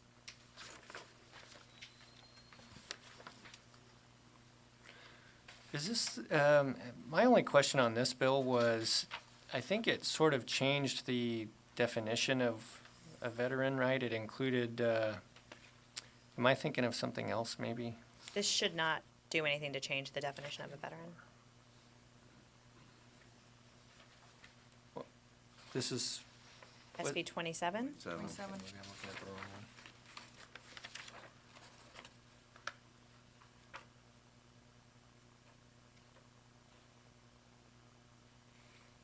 So this, similar to the last bill, although it would probably affect fewer licenses per year, staff estimates 10 per year.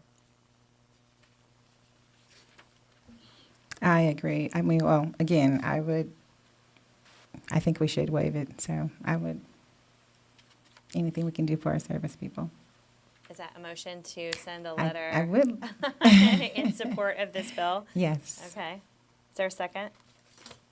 Could I just look at it for a second? Sure. While you're looking though, is there a second on? I'll second. Okay. Any public comment?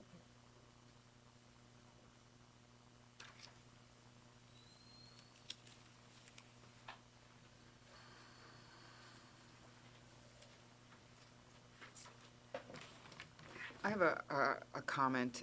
We advertised on our website that we would expedite initial licenses for those military active honorably discharged. We also require that they send us specific documentation to be able to put them to the front of the line for review. A lot of them are checking the box that they're military, that they want it expedited, but they're not supplying us with the documentation. And I'm wondering how to get it out there. We've done an email blast.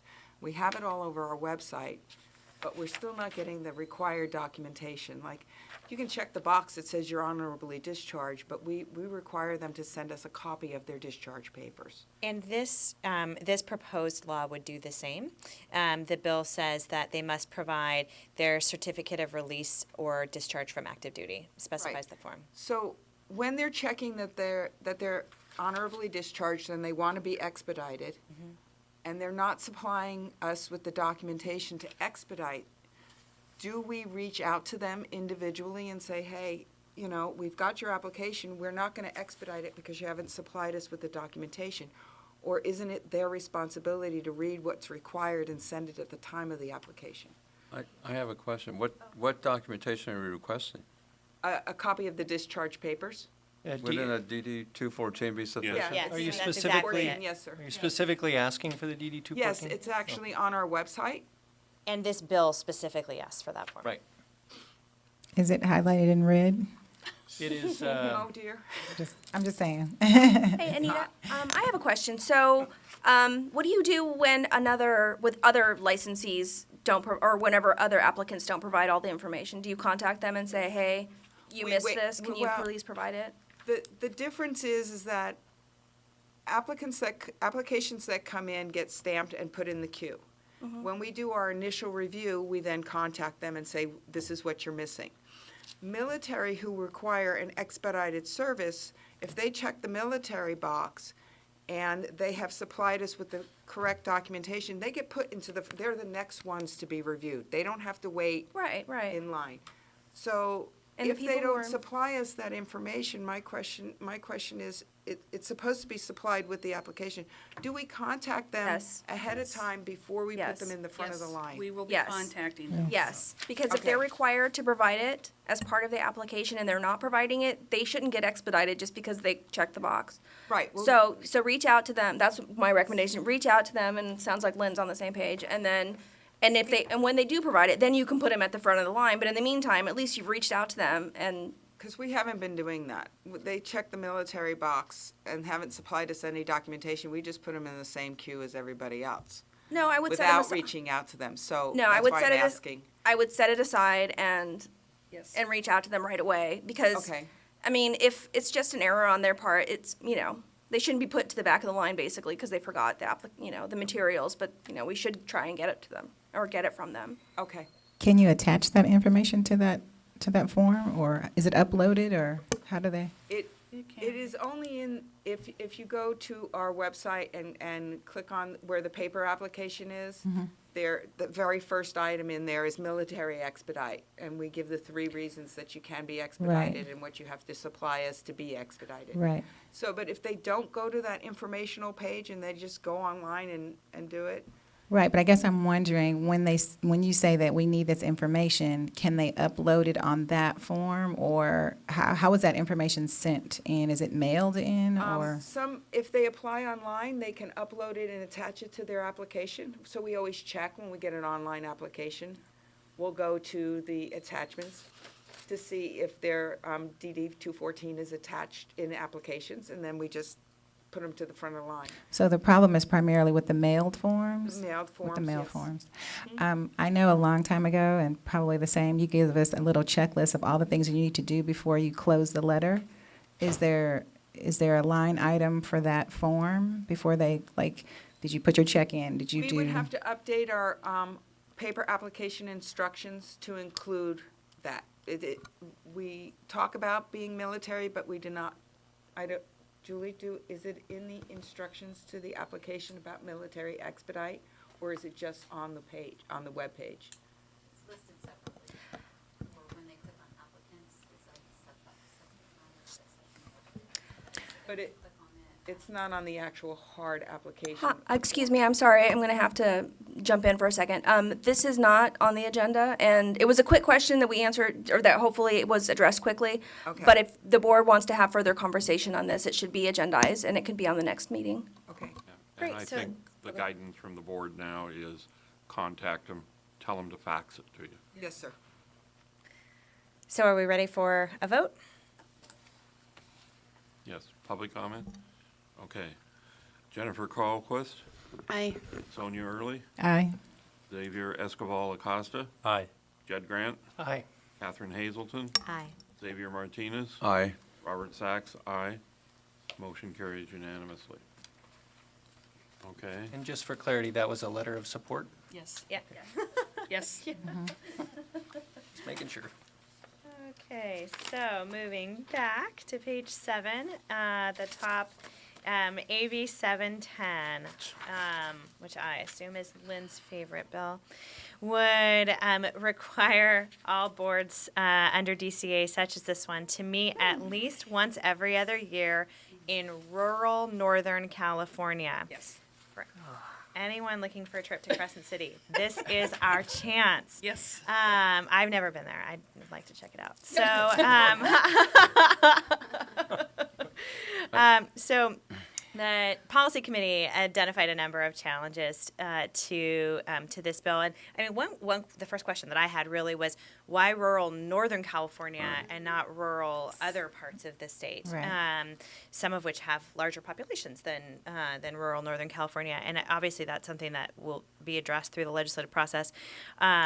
Practically speaking, for this board, one of the major questions is about cost, and thinking not only about the cost of lodging, but the cost of transportation, which you imagine might be rather significant, and then which includes not just the board members but staff as well.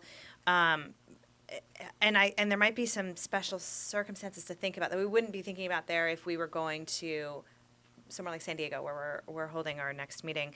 And I think the committee raised questions as well about board member involvement and whether this might reduce the number of board members who are able to attend a meeting, and would that raise questions for our ability to get quorum and other such things. So anyway, there are a number of questions that the committees are working out on this bill, but practically speaking, our biggest question is probably about cost. Lynn, do you have any thoughts on that? It would be extremely expensive for us to do it. We have half of our board members are in Southern California, so we would have to figure out a way to get them from the Southern California up to, let's say, Crescent City, Does that mean they would be flying into San Francisco and then driving? Would they be flying into Reading and driving? So that would be an added expense as well as added time for the board members. Staff would be reduced as far as number going, because obviously I'm not going to take 3 or 4 staff members up there, because there again, we're traveling extra time, both up and back. We would not be able to get up and back within a day. I don't know what hotel costs would be up there, but it would just be very cumbersome. And it also, if we have to do that, may take away from a major project we're working on. Could take the funds away from, divert it from some other area that we need to be taking a serious look at. So yeah, I've got some real concerns about it. A couple of other cost considerations that arose for me were thinking about, depending on how far away from a major airport such a meeting would be, whether it would require a second hotel night if people have to stay over in order to drive the next day. Also, just thinking about the cost and the logistics of hiring technical specialists who could join the meeting or support the meeting. You know, if there's not a videographer in the area, do we have to bring someone up several hours? It's our communications. It would have to be somebody from DCA Communications. So it's added time and costs on that end as well. And you brought up a good point. You know, do we stay 2 nights instead of the 1? Extra per diem. Per diem. Are we driving? Mileage? There's a lot of what ifs in this. Xavier? Well, I think, I read this and I have a lot of problems, because I have a lot of problems with the legislators sometimes drafting bills that are not warranted. Number 1 is define Northern California. Yeah. That's number 1. Number 2, if you're only going to do it in Northern California, what about Southern California? There are rural areas. Cost is the most important factor, and I'm not proposing a motion, but I would write to this gentleman, this assembly member, and tell him that this is not a warranted bill. I mean, it's just the costs involved. I understand rural areas need to be informed, but just the cost. I mean, if all the boards had to meet in rural areas. So I would suggest writing a letter to him. I don't know if I make a motion, but I have a problem with this bill because, number 1, having been on this board as long as I have, we used to travel all over the state to a different location every meeting. We would get a room this big. We would have 0 attendance other than Kappa. That continues today, regardless of what we did. We even advertised in newspapers in the cities that we were coming to. Now we're talking about going to a rural area, which probably only has 25 or 30 PAs and a small population, and the cost to benefit is really outrageous. And for the legislature, who keeps their finger on our funds, to introduce a bill that's going to cost us a fortune and really accomplish nothing. If the people want to watch our meeting in a rural area, that's why we webcast it. And to go up to Crescent City, we're going to have a big room, well, maybe not a big room, it's a rural area, so it might be a Motel 6 and we'll be meeting in a parking lot in a tent. Our average cost right now per meeting is about $1,500. By the time you add in hotel, airfare, per diem, it's about $1,500. So I can just, here in Sacramento, yeah, Bob's right. So I can just imagine what it would be if we tried to go to Crescent City, Wairika, Ukiah, any of those towns. I don't see the benefit of it. How about that? Oh, please, go ahead. I was just going to suggest, that at the medical board, we have ability for individuals to phone in. So I think if the idea is to give more access to the people in those rural areas, I think it'd be much more cost efficient and would solve the same problem by giving access in some way. It'd be a lot cheaper. So I think perhaps letting the author know that we're concerned about the costs and would they consider allowing this to be done by some sort of a call-in function. Is there anything in code right now that prohibits us from allowing a call-in option? With You that in can mind, have- is there any way to? Oh. Go ahead. Oh, I was just gonna respond. You can have a call-in, but at the same time, you do need to have somebody there who can open up the location, provide the meeting materials, who's gonna make the call. Got it. So, because if nobody shows up, then you don't, and you're relying on the public to call in. So that's how it would be done. It wouldn't, I don't know how the medical board does it. They may have it in statute that says, that provides for that, but this is how this board would be able to do it. I have a question. Is there any way that they can remove the term northern out and just say rural California?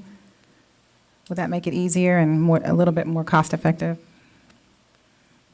I think that addresses one major concern with it. I mean, there's a bit of unfairness Right. in here right now, but that doesn't fully remove the concern about cost. Right. Yeah, Xavier, Has the DCA looked at this? I don't know. I mean, the DCA sent us this They list have? of bills to I know, I review. said I can but find out. I don't know if No. they have a position on it. So, Jonathan here, could you answer? Yeah. you- Oh, Jonathan, has DCA taken a position on this bill, or are they looking at it? We are analyzing most of these bills, but no, there's no position. Okay.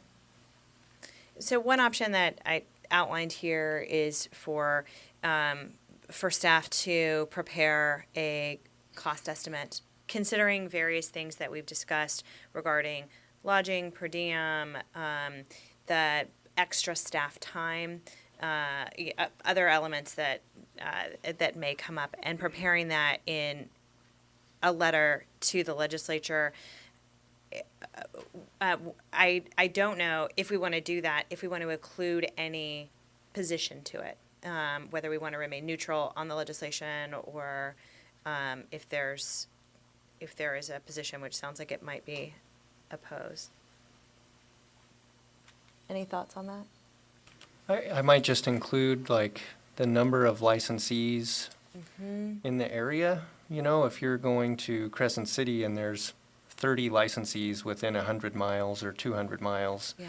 versus Fresno, which might have 2,000 or something. There's an argument to be made. There's, for the board that's regulating the practice of these particular licensees, is there really enough of them there to justify being in that area? And one thing that's difficult there is that the bill doesn't specify which counties are rural counties. But the author does state in the analysis that he's not talking about Santa Rosa. He's talking about considerably farther than that. I think, although I think it's a bad bill, I think that the intent is not so much the people that are governed by the licensing board, but it's looking at the consumers, that they want to have equal access for consumers in that area. And granted, there's a much lower population. Nevertheless, we shouldn't forget that those people do have the right to have access. And I think the way the medical board does it, it works. I think that would be a lot less expensive. And again, I'd like to reiterate, we should probably see if that can be expanded to other boards, because I think it would allow access to free individuals. There wouldn't have to be, I don't believe we have someone up there that's opening a line. I think people just call in. And so I think see how the medical board does it, because it seems to work. And honestly, we don't get that many calls, but nevertheless, there should be the access. I agree. And a letter to the legislature could include that suggestion that the author consider other models such as the medical board's telephonic participation.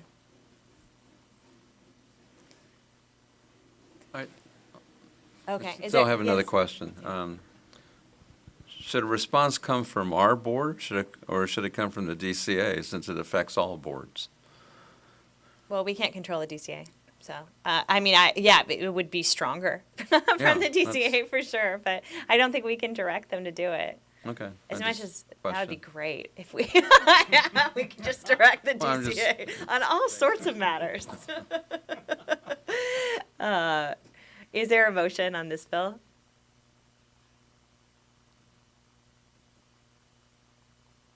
Or do we want to just let it slide?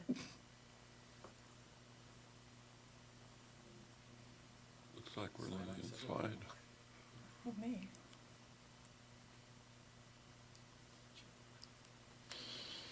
Do you have any recommendations Do you know if we can contact the writer to see if we can make some changes in the wording, or? Well, that, I mean, that's what we would do with a letter is, we could make Dr. Bishop's recommendation around, investigating telephonic options such as the medical board. I'd like to make a motion then to perhaps consider making a telephonic recommendation as well as removing the northern to the language so that it might, in the end, be cost effective for all parties. Would you include in that letter, in your motion, providing information to the author about the cost to the board of implementing the bill as written? I would include that. Would you consider a motion or also including a definition of rural? What is rural? Yes. Yeah. Yes. And Northern California. Well, we're moving Northern California. All right, is there a second? I second. So my only question about proposing the telephonic process, we have no idea what that's going to cost us at this point. I think before we recommend to a legislator to put something in language, we should know how much we're going to have to pay for that. Do we have any idea? I have no idea. I know it's expensive. That I do know, but I don't know what the cost is. And Bob, we can say, without recommending a particular approach, we could suggest exploring what, current practice of the medical board. I could go along with that, but I just don't want to tie us into something and then find out it cost us $5,000 a meeting to have a telephone. And we might as well have gone to Crescent City. Yeah. Was there a second on that motion? Oh, okay. Xavier? I didn't look at it, but what's the timeline on this bill? Where's it at in the, Let's see, it's headed to appropriations, so it passed its first hurdle at policy committee.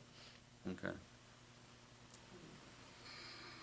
Do we want to put in an amendment to the motion about rural in northern and southern California? I think you went to remove. Remove northern, and so that would open up the options for rural California. California. Exactly. Rural areas in California. California, with the definition of what rural means. Would this be like a neutral kind of letter, or would it be, support if amended, or what is your idea on the letter? I'm just kind of curious. While the one would be exploring telephonic communications as mentioned as what they do for the medical board, also removing northern, any reference to any part of the state, adding a definition of rural, and then also making some indications of cost effectiveness. So the letter would be, "Hi legislator, can you please look into these things in drafting the bill?" Yes. Okay, just making sure I understand.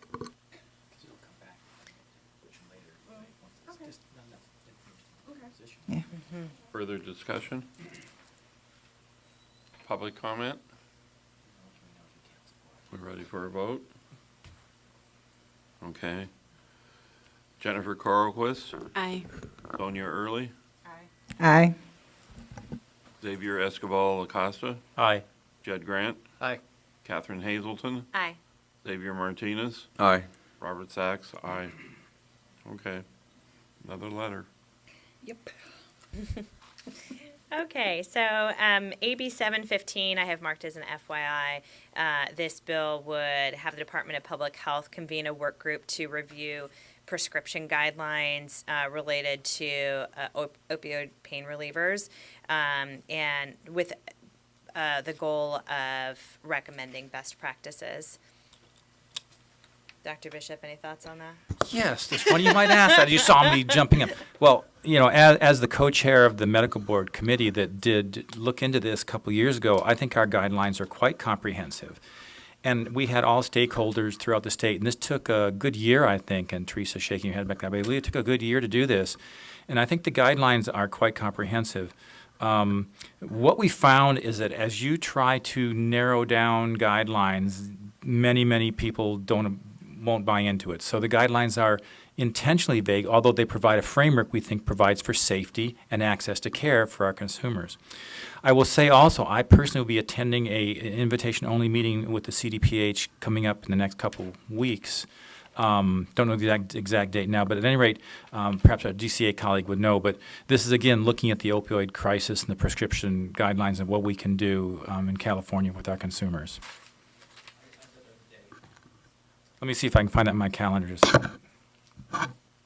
But anyway, I think the bill kind of is redundant to create another layer of bureaucracy, another committee to rehash what's kind of already been done. And I think it doesn't need to be done. Did the medical board take a position on this bill? Or has it? We're meeting this week. Oh, okay.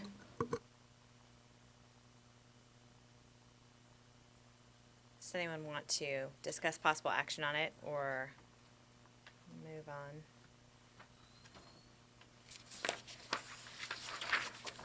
Okay, moving on to AB 767. This is a bill that would create within the governor's office a business license center that there's limited information about this, but it sounds to me like it would create like a one-stop shop of where consumers in California could go and check whether a person or company is licensed with the state and what the status of that license is, similar to how you could go on a consumer could go on the website of any individual licensing entity in California and find that out. It does not appear that the bill would change any authority for issuing, and it doesn't even. I couldn't tell from looking at it whether it even would apply to health professions and whether it would apply to this board. Lynn, I see you shaking your head. Do you know?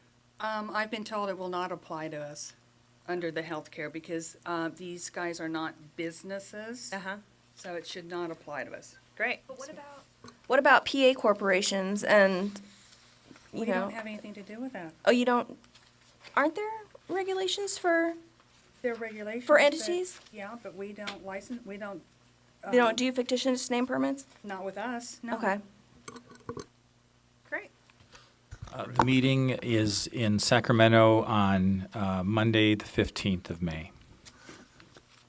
I'm sorry, what meeting? This is the meeting for the opioid prescribing task force that the CDPH is convening. Great.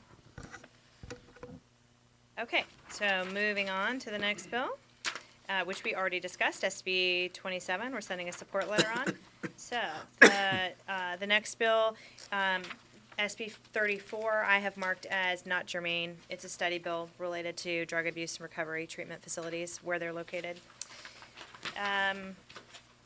So SB 43 is, we've seen different versions of this bill over the last few years. This would require acute care hospitals and laboratories to submit annual antibiograms to the Department of Public Health, specifically to learn about the number of deaths caused by antimicrobial resistant infections. The California Hospital Association is opposed to the bill because it says the data would be unreliable and uninterpretable. Any discussion or thoughts on this bill? Why would it be unreliable? I don't know. I would ask the medical professionals in this room. I think my guess is that that it's difficult to track whether an antimicrobial infection is cause of death. I think that's what they're trying to say, that that's directly responsible for cause of death. I agree.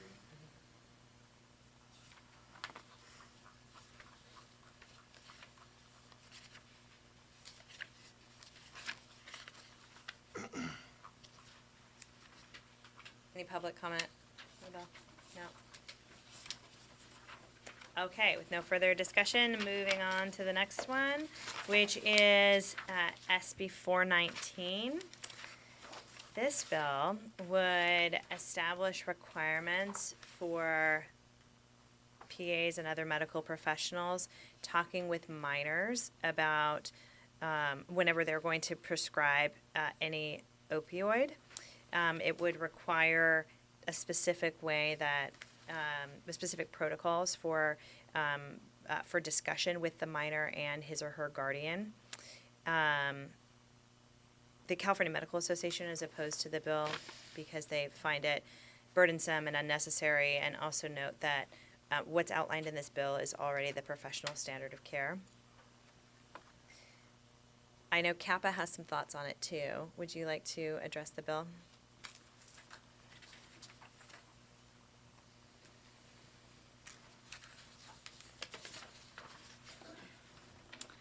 Hello, Teresa Anderson with California Academy of PAs. We are talking with the author's office. The first bill, the first version of the bill was a straight prohibition on prescribing. Yeah, it's been significantly amended. The initial version, like I said, was a straight prohibition on prescribing oxycodone product for any person under 21. It would have made it illegal and permitted for civil liability. And that was like, we were opposed to that for obvious reasons. The next version, the amended version, we are still talking with the author's office about. We have really serious concerns about it. It really, I mean, what we're talking about is legislating the practice of medicine. And that's our bottom line, is that those decisions should be between the provider and the patient. And in this case, the patient's parent or guardian. It would require the prescriber to sign to sign on prescriptive paper that you've educated the parent of the child about the side effects, which I'm sure you already do, and the risks associated with oxycodone products. So if I just, to sum it up, it's legislating the practice of medicine, which is something that we will always have concerns with. So if there's any specific questions, I can answer them, or I can say thank you and head back. Thank you. Any other thoughts? Yes. I think that my concern with the bill is that this should not be just minors. I mean, there's concerns that not only minors but adults don't receive really adequate informed consent when they're taking narcotics. I think that I'm not sure if this is the way to do it, but I do think the standard of care, I believe it probably already is, but should be that a frank discussion of the risks, benefits of any treatment, including medication treatment, should be part of your evaluation and treatment of any patient, especially when prescribing these kind of drugs. So I'm not sure that a specific law is what's needed. I think that education, I think that we need to up our game a bit, especially with respect to narcotics, but I'm not sure legislation to curb it wouldn't put us into a deeper morass. I think a more informational outreach to physicians and patients. Consumer rights groups should be involved in this. They have a great stake in this, but I do think legislation may not be helpful and might be, as you say, concerning. We would agree with that, and part of the bill also would require the medical board to update their guidelines every year, every 5 years. And, one of our thoughts was, this happened, was it 2014? Let's give those a chance. Let's look at those, let's see how the outcomes data looks from that before we jump into, continuing down that path. I'm still giving talks to individual hospitals and hospital groups with respect to how to interpret our guidelines. So I'm still giving those talks today. So it really hasn't, there still is great confusion out there. Right. So I think our outreach efforts, it's fine for me to go around and do this, but I think the outreach efforts probably on behalf of all the medical health boards, nursing, PA, whatever, medical board, I think we need to step that up in some way in a collaborative fashion. Perhaps this meeting I'm going to in May will be helpful with respect to that. And I am glad to see the Department of Public Health sort of facilitating that, because I do agree. I think that they will bring all the entities together and really sort of, stop working in silos, as they say. Thank you. To bring a slightly different perspective, I would say, because our mission is consumer protection, and obviously all of us care about this epidemic and want to see it reduced.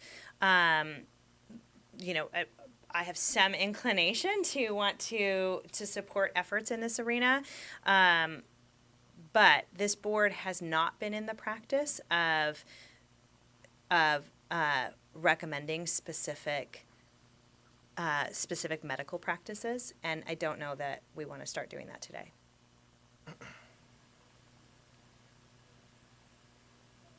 Any other discussion, thoughts, questions? Okay. Moving on to SB 572. And let me just check my email to see if I have an update from the author's office on this one. And I do not have an additional one. So I have heard from the author's office, as I noted here, that this bill is very briefly worded and has yet to be analyzed. So I did contact them for more information. They did send me a a fact sheet on this. Thank you, Senator Stone and staff.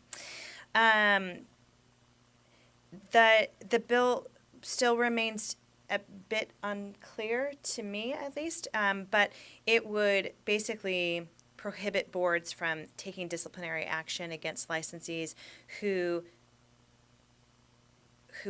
perform violations, but I don't understand what the violations are. But they're violations that don't cause irreparable harm and can be fixed within 15 days. So what I think that means is like they filled out a form incorrectly or something, not that, like an actual violation with a patient. But I asked for examples of what those violations might be and haven't received them. So I don't really know what it means. But it's saying if the violation can be corrected within 15 days and doesn't cause irreparable harm, then a board such as ours could not take disciplinary action against a licensee. And that's all the information I have. Any questions or thoughts on this one? One that I have is that we want to watch this as more information develops. Yes. We won't be meeting again until August, which is pretty late in this legislative year. However, this bill has not yet been to policy committee, and this week is the deadline for policy committee. So this may be a 2-year bill anyway. So we can come back in August and see where it's at, and maybe come back at the beginning of next year too. To a certain extent, it looks like, I get the idea behind this bill, but to a certain extent, this issue is kind of already addressed by discretionary, deciding whether to cite someone or deciding whether to take disciplinary action. If the person who's reviewing the complaint to decide whether or not something should be pursued, like disciplinary action should be pursued, they're going to look at all the surrounding circumstances and the totality of the facts. So this may not even be necessary because I think a lot of boards are already doing this. Like they're already, maybe not specific within 15 days and not causing irreparable harm and all this other stuff, but there is a judgment that's being made in taking disciplinary action or not. I don't know that this needs to be legislated, and sorry, that's just my 2 cents, but from a legal perspective, I think this doesn't really add anything. Well, But I guess we'll see what happens. the author said that the idea of the bill originated with some problems that they were specifically having with the pharmacy board, and where pharmacists were receiving fines for easily fixable and minor violations. Maybe they should direct it just to pharmacists. Let me go on record as agreeing with that. Because a paper thing is very different from a patient thing. So I think we need to specify. You really can't discuss it. There isn't enough really to discuss at this point, as Catherine has mentioned. Okay, so we are done. Very good. Thank you so much. Very detailed. Thank you, Catherine and Mary. A lot of work went into that. Okay, is anybody hungry? Why not? Deb looks hungry. Yeah. Why don't we take a 30-minute recess for lunch?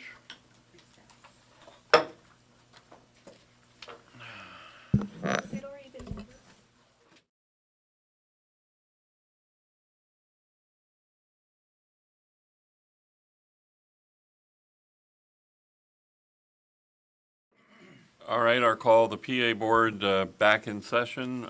Next item will be number 12, regulations, update and discussion, and possible action. Anita Winslow. Good afternoon.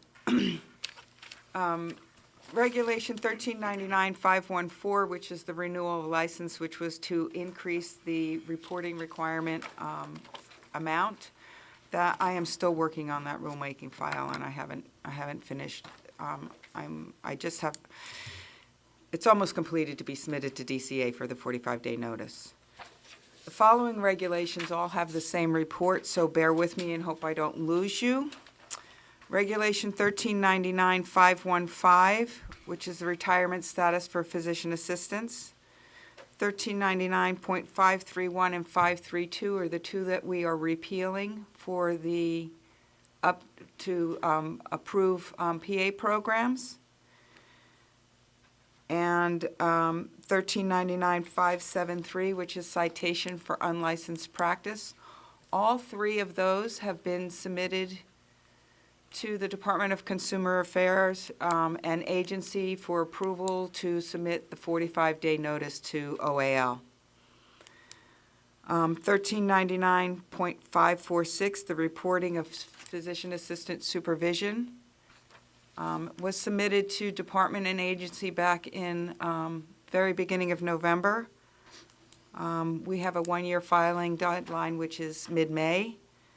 I have not received it back yet from the department to submit it to OAL for the final filing with the Secretary of State. Once that is returned to me from department, I will submit it. Those are just updates on our existing ones. We do have a new regulation that I created proposed language for, and part of the request from the board at the last meeting was to come up with proposed language for the CME for noncompliance of the audit, what the consequence would be. Mr. Grant asked that we come up with a fee for a citation and fine. Through some research, we came up with $500 out of the other states that I looked at, and other boards within the Bureau.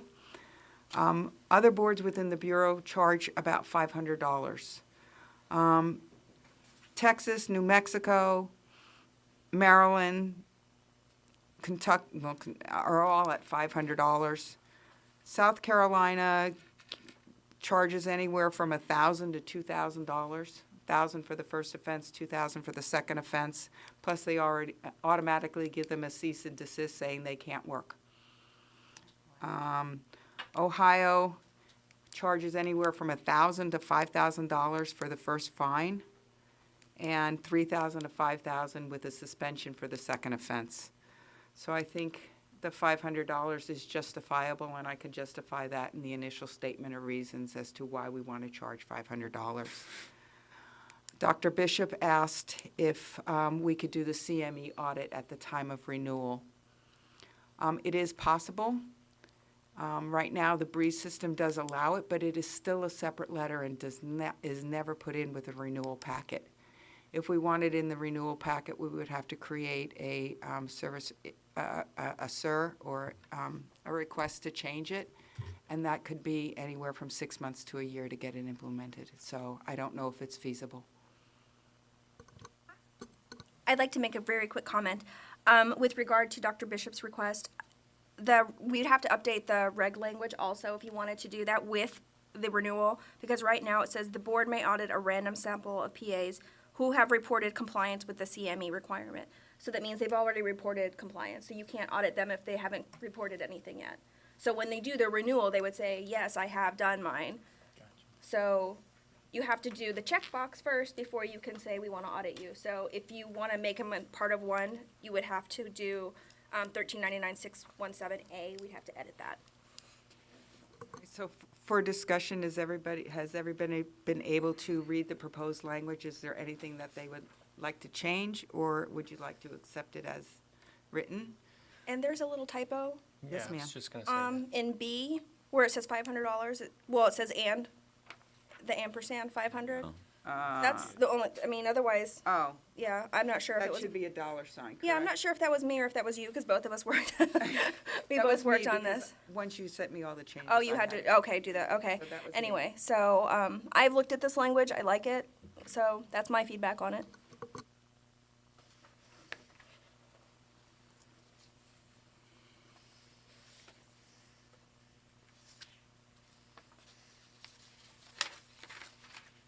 Just a question, how are I know are you sending the applicants certified letters, or how are they notified?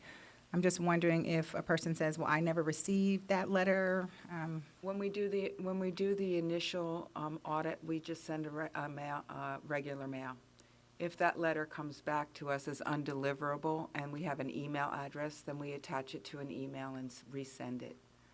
Other than that, that's all. If they don't have an email address, sending it certified, knowing it's gonna come back is, in my opinion, a waste of money because the first one came back. Right. So we try to reach out to them a second time via email, or if we don't have an email and have a phone number, I do call them and ask them for a current address that I can send the letter to.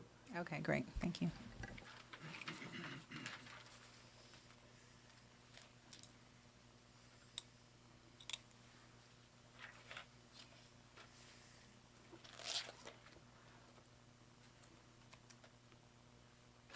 And I do have a question. sir. Is there any consideration of adding to the language, adding something if there's a second offense, like raising it to 750 or something? Ms. Butu? I don't think there is in this reg, I haven't looked at it in a little bit, but, if the board likes, that's certainly something that can be added to this language. They're only if they're audited after their renewal, they would not be audited for another 4 years. Okay, They that's get fine. thrown out of the pool, so. Okay, thank you. So it may not make sense. It may not. It doesn't yeah. make sense. She makes a good point, Right. yes.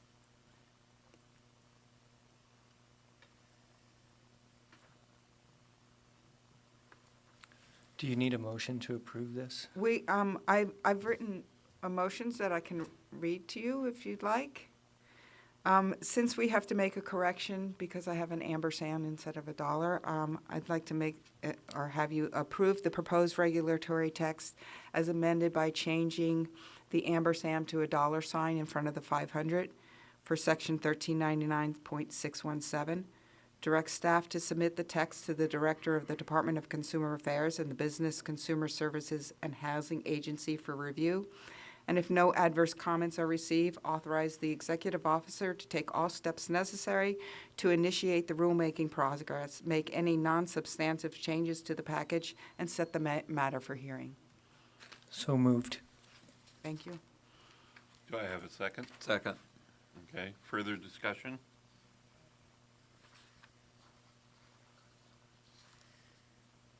There being none, public comment? Okay, I'll call the vote. Jennifer Carlquist, Aye. Sonia Early, Aye. Javier Escobar Acosta, Aye. Judd Grant, Aye. Catherine Hazelton, Aye. Xavier Martinez, Aye. Robert Sachs, aye. Okay, so that motion passes, and we will go on. 1 minute, one question on the other three that you mentioned, the ones that are at DCA. Yes, sir. Do we know how long they've been sitting at DCA? I have posed the question to the ledge unit, and I was told that it was supposed to be a 60 to 90-day turnaround. All of these, with the exception of 515, which I just submitted in February, have been there since November. Do you know where they are? Did Catherine tell you if they're at, not you, Catherine, the other Catherine, Demos?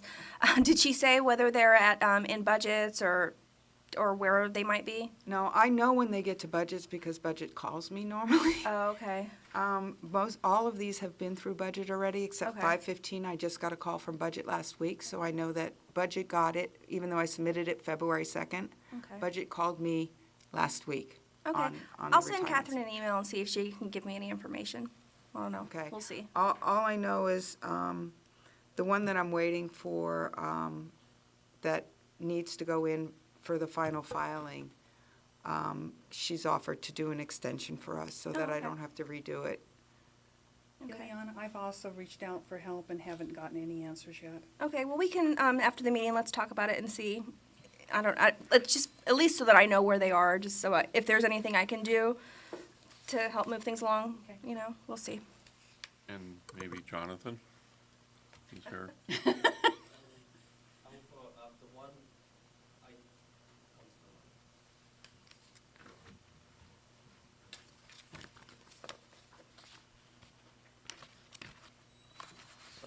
President Sachs, members,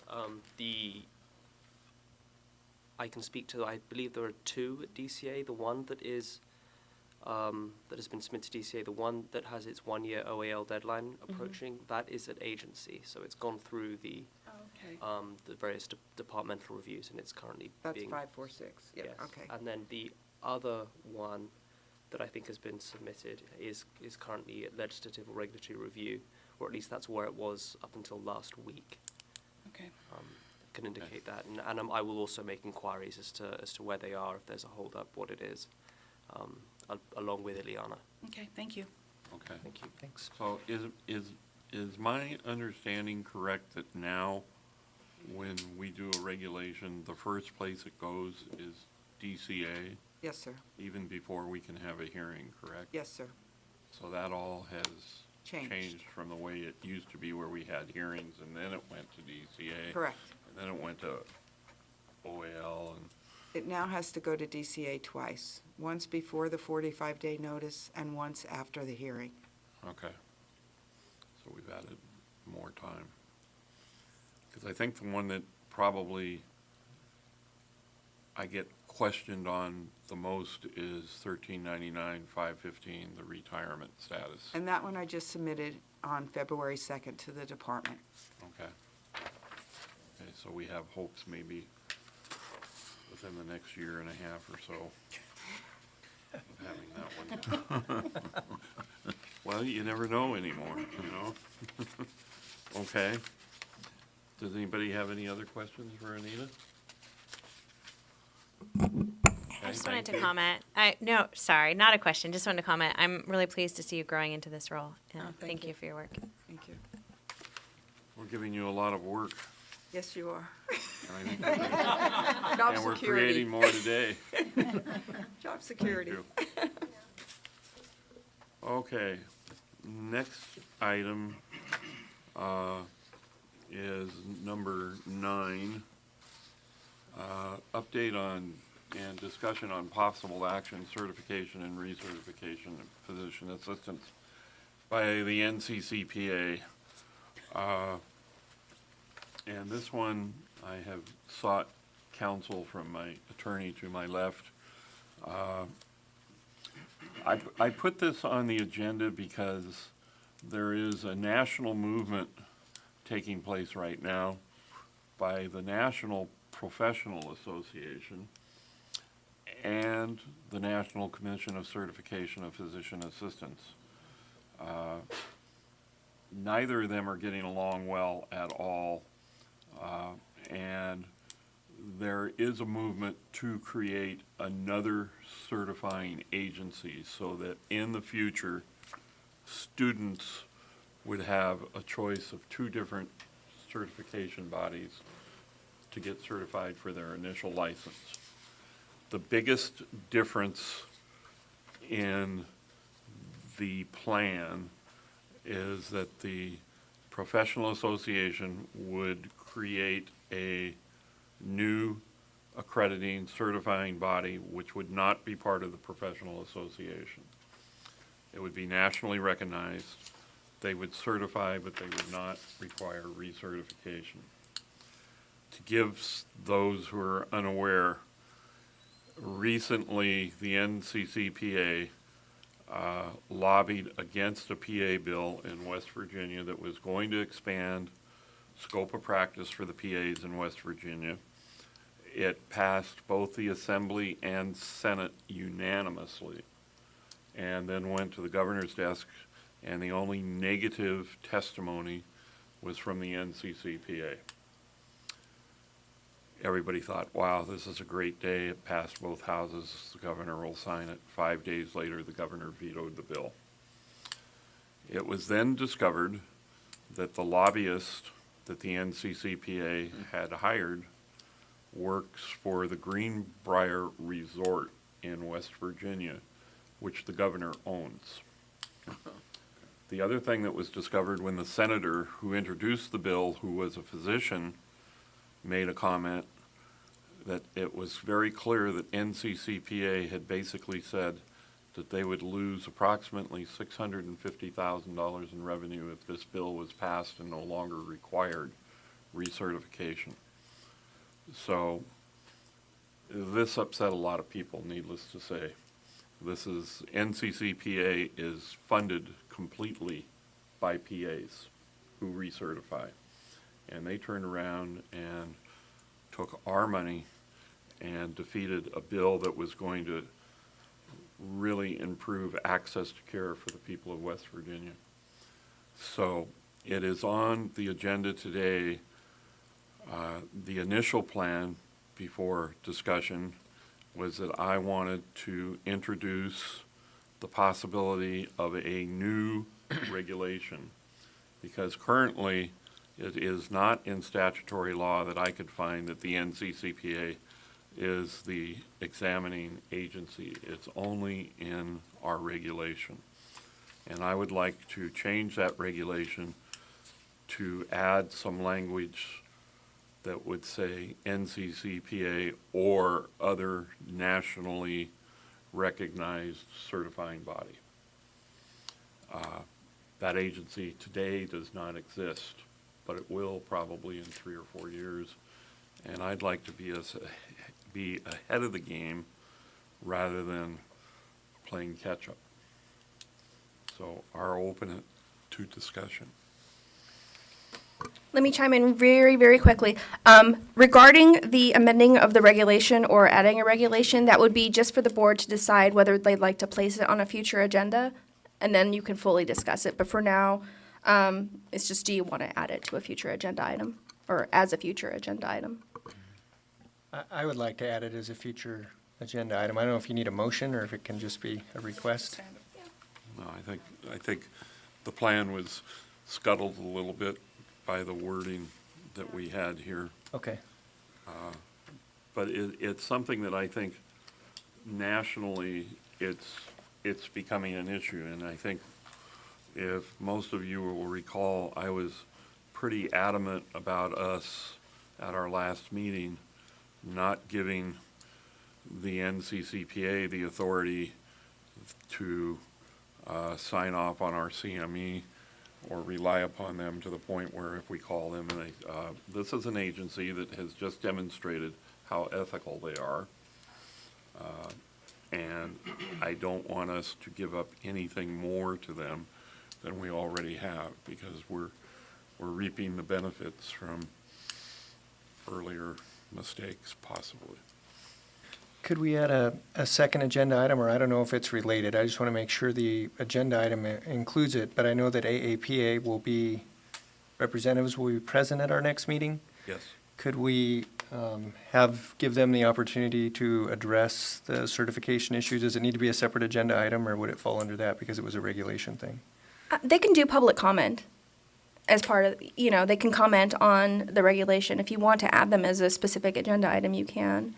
But I think it'd be better for them to make public comment on the board's proposed regs. If it's all right, I would like to add a separate agenda item for them. That way they can update us on where they are in this process. It may involve other information, and I wouldn't want them to not be able to share it because it's not directly related to our regulations. I would agree. Okay, so we don't need to take a vote on this. I just had a comment, Bob, before we leave this issue. The medical board is I believe we have something coming up this week, but especially in the area of cosmetic plastic surgery, there's a number of different certifying organizations for certification of credentials in that area.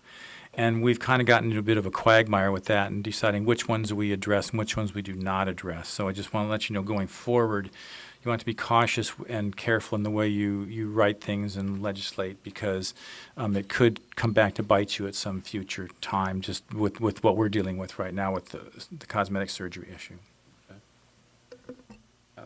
Yeah, I'm just thinking about the strategics down the line of supporting the formation of a new certification body, and whether this board wants to think about any role that it might have in helping to advance the development of a new certification body. So, for instance, if this, if we were to change this regulation, this is something that could be promoted through like newsletters and the appropriate association guides, and recommending to other states that they similarly change their regulation to show that there's a market for a new entity to take place, or to rise up. There's other ways to think about. I mean, there are lots of different strategies that could be utilized here to support a new body. So I don't know if we want to. I don't know if we even have a role in that, and if that's something that we want to help advance, but we might want to have an agenda item at some point to talk about that.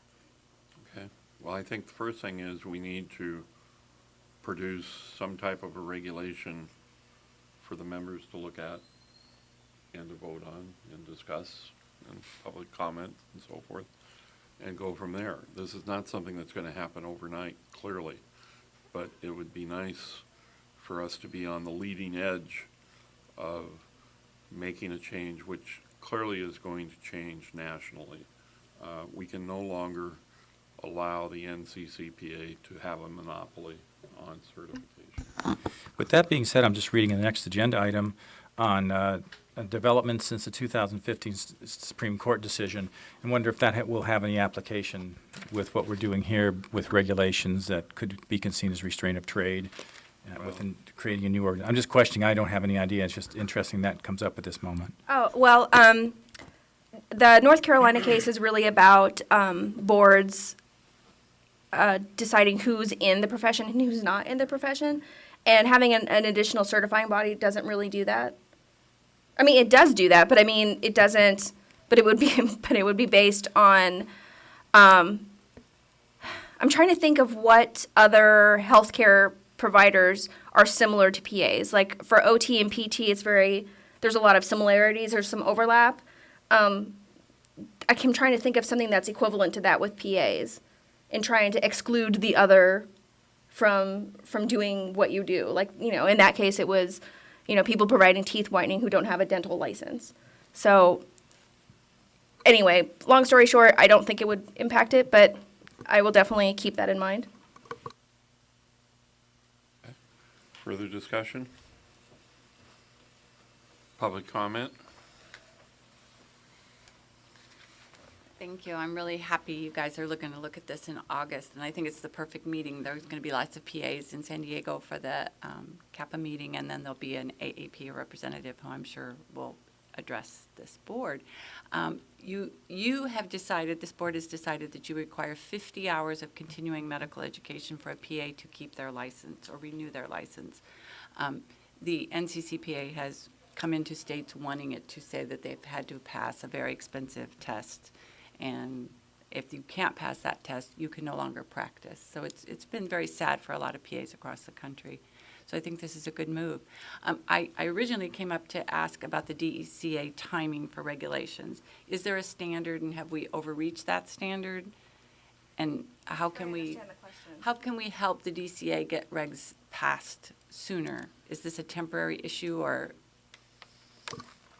There's really not. Okay, so part of it is that right now there really isn't any way to make it go faster, because by law there has to be a 45 initial comment period, and if any comments are received and any action is taken on them, like the regulatory language is amended because of the comments received in the first 45-day period, Well, I get that you have another 15 right. But in terms of getting it through DCA faster, hire more people, I don't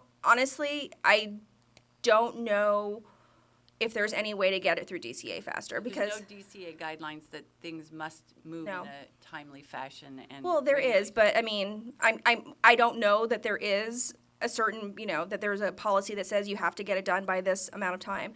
And my understanding is that, without digging myself into a hole, I think that people do attempt to get things done quickly. It just doesn't always happen. But in terms of, in my mind, the only way that you could get things to go through more quickly is to have less work for people to do. Right. And unfortunately, that's kind of like a workforce issue in terms of how many people do we have and how many hours are there in the day and how much other work does that person who has to approve this, what other things do they have, what else is on their plate? But regulatory does protect, those regulations do protect the consumers, and those need to be promulgated, and those need to be done. I get it, but I'm just sharing. Everyone, I'm sure, agrees with you Yeah. on that these are very important, and we do try to expedite them. And I think it's just a struggle that is had in general in terms of, it's just. Right. Okay. It's just a workload thing, I think. I want to speak for other people, but, I the was just process wondering if is. there were guidelines, so I can look Yeah. up the guidelines, that's it. Yeah, But as thank far you. as I know, there aren't. I know that even unofficially there's get it done quickly, but that's everything, get it done quickly. Like, nobody wants to sit on anything. I'm going to be talking to the AEPA soon, and they have suggested language for all states so that they can kind of standardize this across all states with regard to more than one. I know that the nurses have more than one accrediting body. Many professions have more than one. So we just have to find the correct wording. So I'll get that to Lynn when I get it. Okay, thank you. Thank you. Further public comment?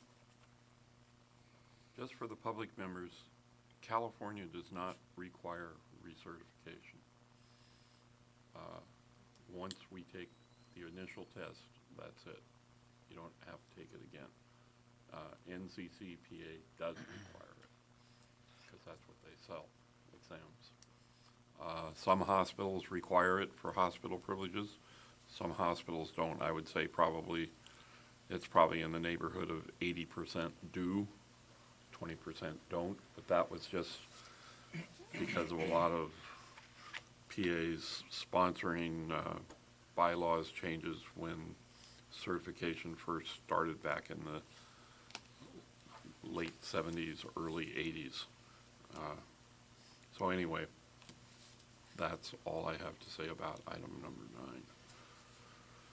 9. Any other comments? For the AAPA speaking, do we need to invite them with a letter? We know that they're going to be there, but. We know that they're going to be there, but I think we should invite them. To present on We this? don't know if it's going to be the president or a representative. And just for information's sake, we did invite the NCCPA to this meeting here today, and they declined to attend. So they have been invited now. And we won't invite them to the one in August because I don't want to infringe upon what else is taking place on that weekend, namely the conference. Okay, so I guess the next item is number 13. That's you. Okay, number 13 is again, no update, but it's good to have it as a standing agenda item. There's, again, no update on this. And I'm going to take the liberty, can I just go on to number 14? Yes. Okay, so the purpose of this agenda item is just to make you all aware that there is now a California Supreme Court case that basically says that if a local or state agency officer, including board members, including attorneys, uses their personal email address to conduct state business, that is going to be included in a Public Records Act request. So it's possible that if you use a private server or if you use a private email address to do board business, if we get a PRA request for relating to whatever subject matter, you may get an email or a request from Lynn saying, hey, can you check your emails if you have anything on this topic? Because you are required to do a search for it and potentially disclose it if it is disclosable. But you're not suggesting that one's entire email account would be subject to public information? No, just the emails that would be board business Okay. or related to what you do as a board member. So that's kind of the risk you take in using your own personal email address. I know that some boards, and I know it's recently gotten a little bit more complicated and potentially more expensive for the boards to issue board members their own email addresses from, was it NBC is your, yeah. So I don't ever use any of my personal email accounts for my job because I know that they would be subject to, at least I'd have to go and look through my emails and see if there's anything related to this Public Records Act request. But if it is related to state business and it's related to what you're doing as a board member, then it is a public record. And whether or not it's disclosable is another issue, but you would be required to do a search in response to the PRA. Okay, so only a search. You would have to do a reasonable search. No one's saying, stay up all night and look at every single thing, but you have to do a reasonable search. And if you do determine that there's something in there, then you would need to give it to Lynn, and she and I can work together to determine whether it's disclosable or not. But yeah, it just means more work for you guys. So my recommendation is, if you can, to use a state email address. That way Lynn can do the search. Right? Or our OIS people can do the search.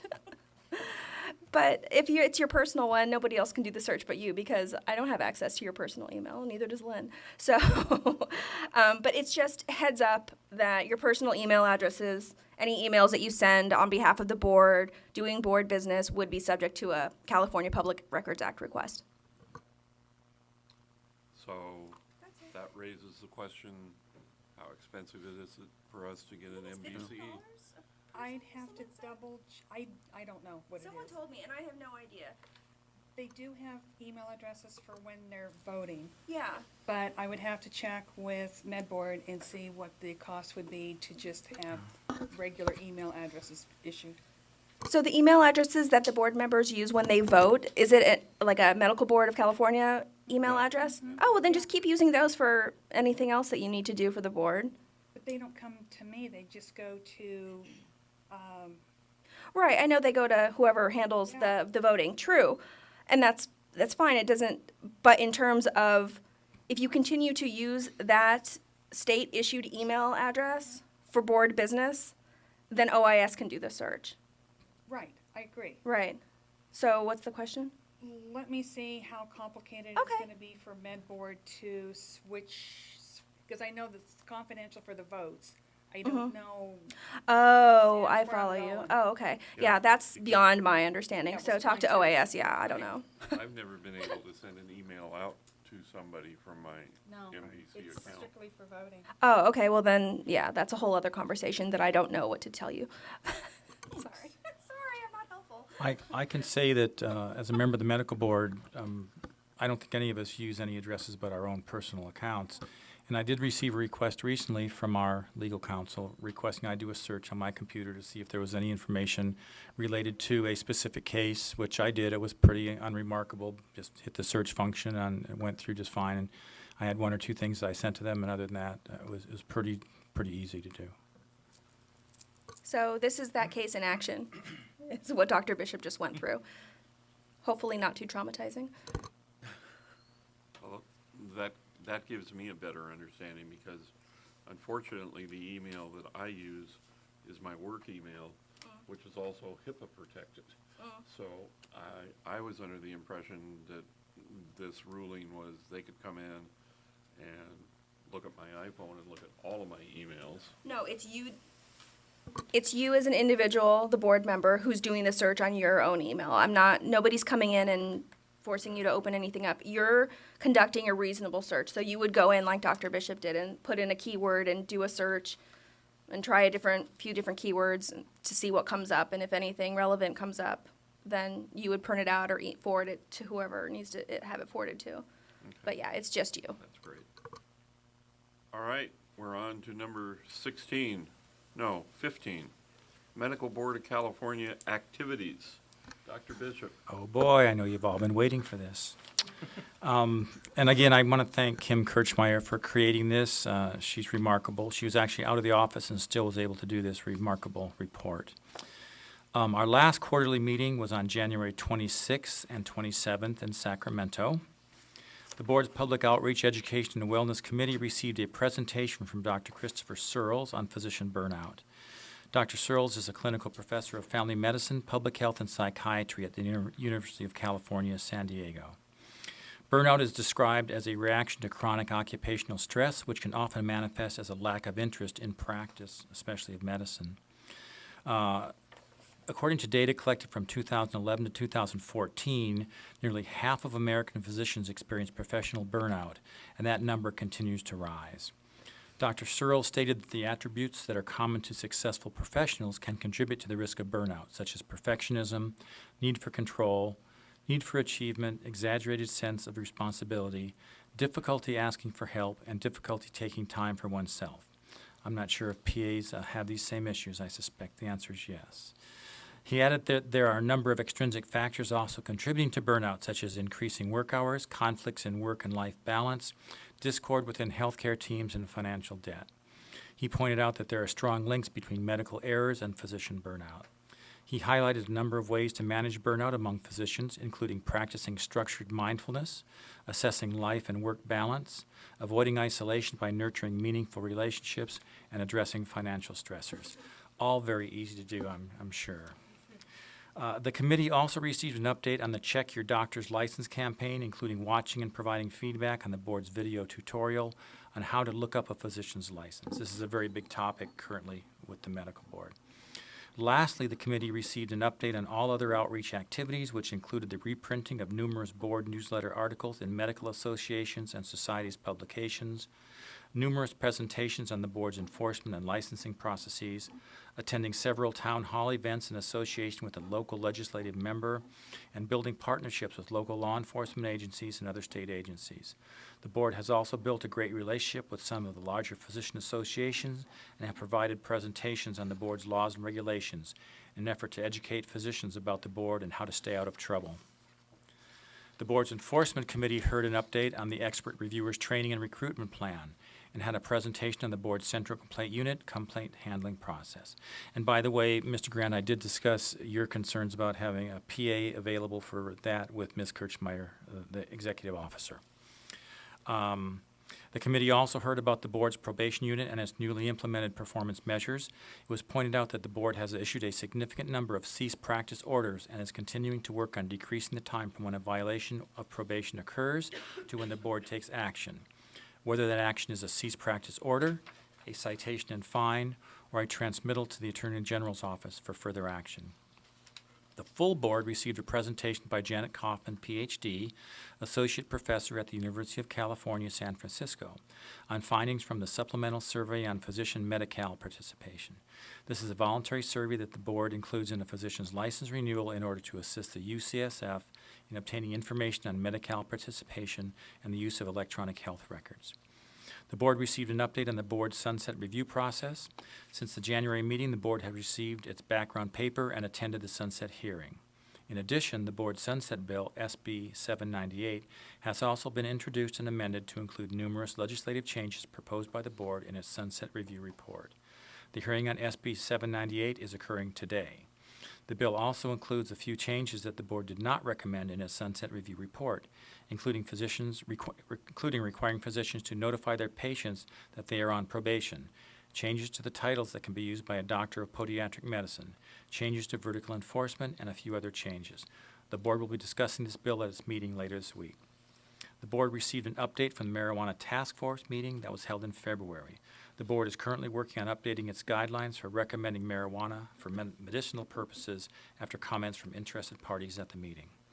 The board received an outstanding update from Dr. Karen Smith, Director of the California Department of Public Health, on the statewide prescription opioid misuse and overdose prevention work group, which the board is an active participant, and a presentation on the Office of Health Equity and its roles and functions. The board received a presentation by Patrick Rogers on the California Research Bureau study entitled Demographics of Disciplinary Action by the Medical Board of California, 2003 through 2013. The report was requested by the board in response to concerns about bias in the board's disciplinary process. The CRB report was an independent and broad analysis over a 10-year period. Due to the limitations in the study's design and methodology, the CRB was not able to draw definitive conclusions regarding the drivers and scope of the disparities highlighted in this report. Despite the limitations, the information in this report is vital as it could help the board determining the root causes of the disparities and the most effective means of solving them. The board established a task force to look at the report and provide any recommendations to the full board. The board discussed 2 regulatory packages, one on midwife assistance and the other on approved postgraduate training. The medical board will be meeting at the end of this week, April 27 through 28 in Santa Ana. The board continues to be appreciative of the relationship it has with the Physician Assistant Board. The board offers any assistance it can provide to the Physician Assistant Board with any future issues. Thank you. Questions on Dr. Bishop's report? Public comment? Thank you. Tell Kim, thank you. Will do. Okay, we have closed session, which is the only thing we have not completed, and before we go into closed session, I'd like to go to item number 18, agenda items for the next meeting. Obviously, we already have the 2 for the potential regulation. Does anybody have anything else? We have the presentation by pharmacy. Okay, we're going to have Virginia here from the Pharmacy Board to give us a presentation that we didn't have her do today.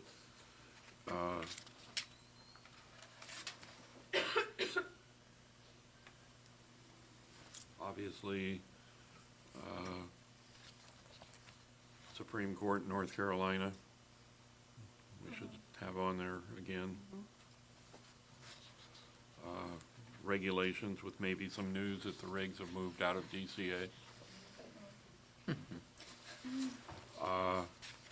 We should have on there that there will be a presentation by the American Academy of Physician Assistants representative.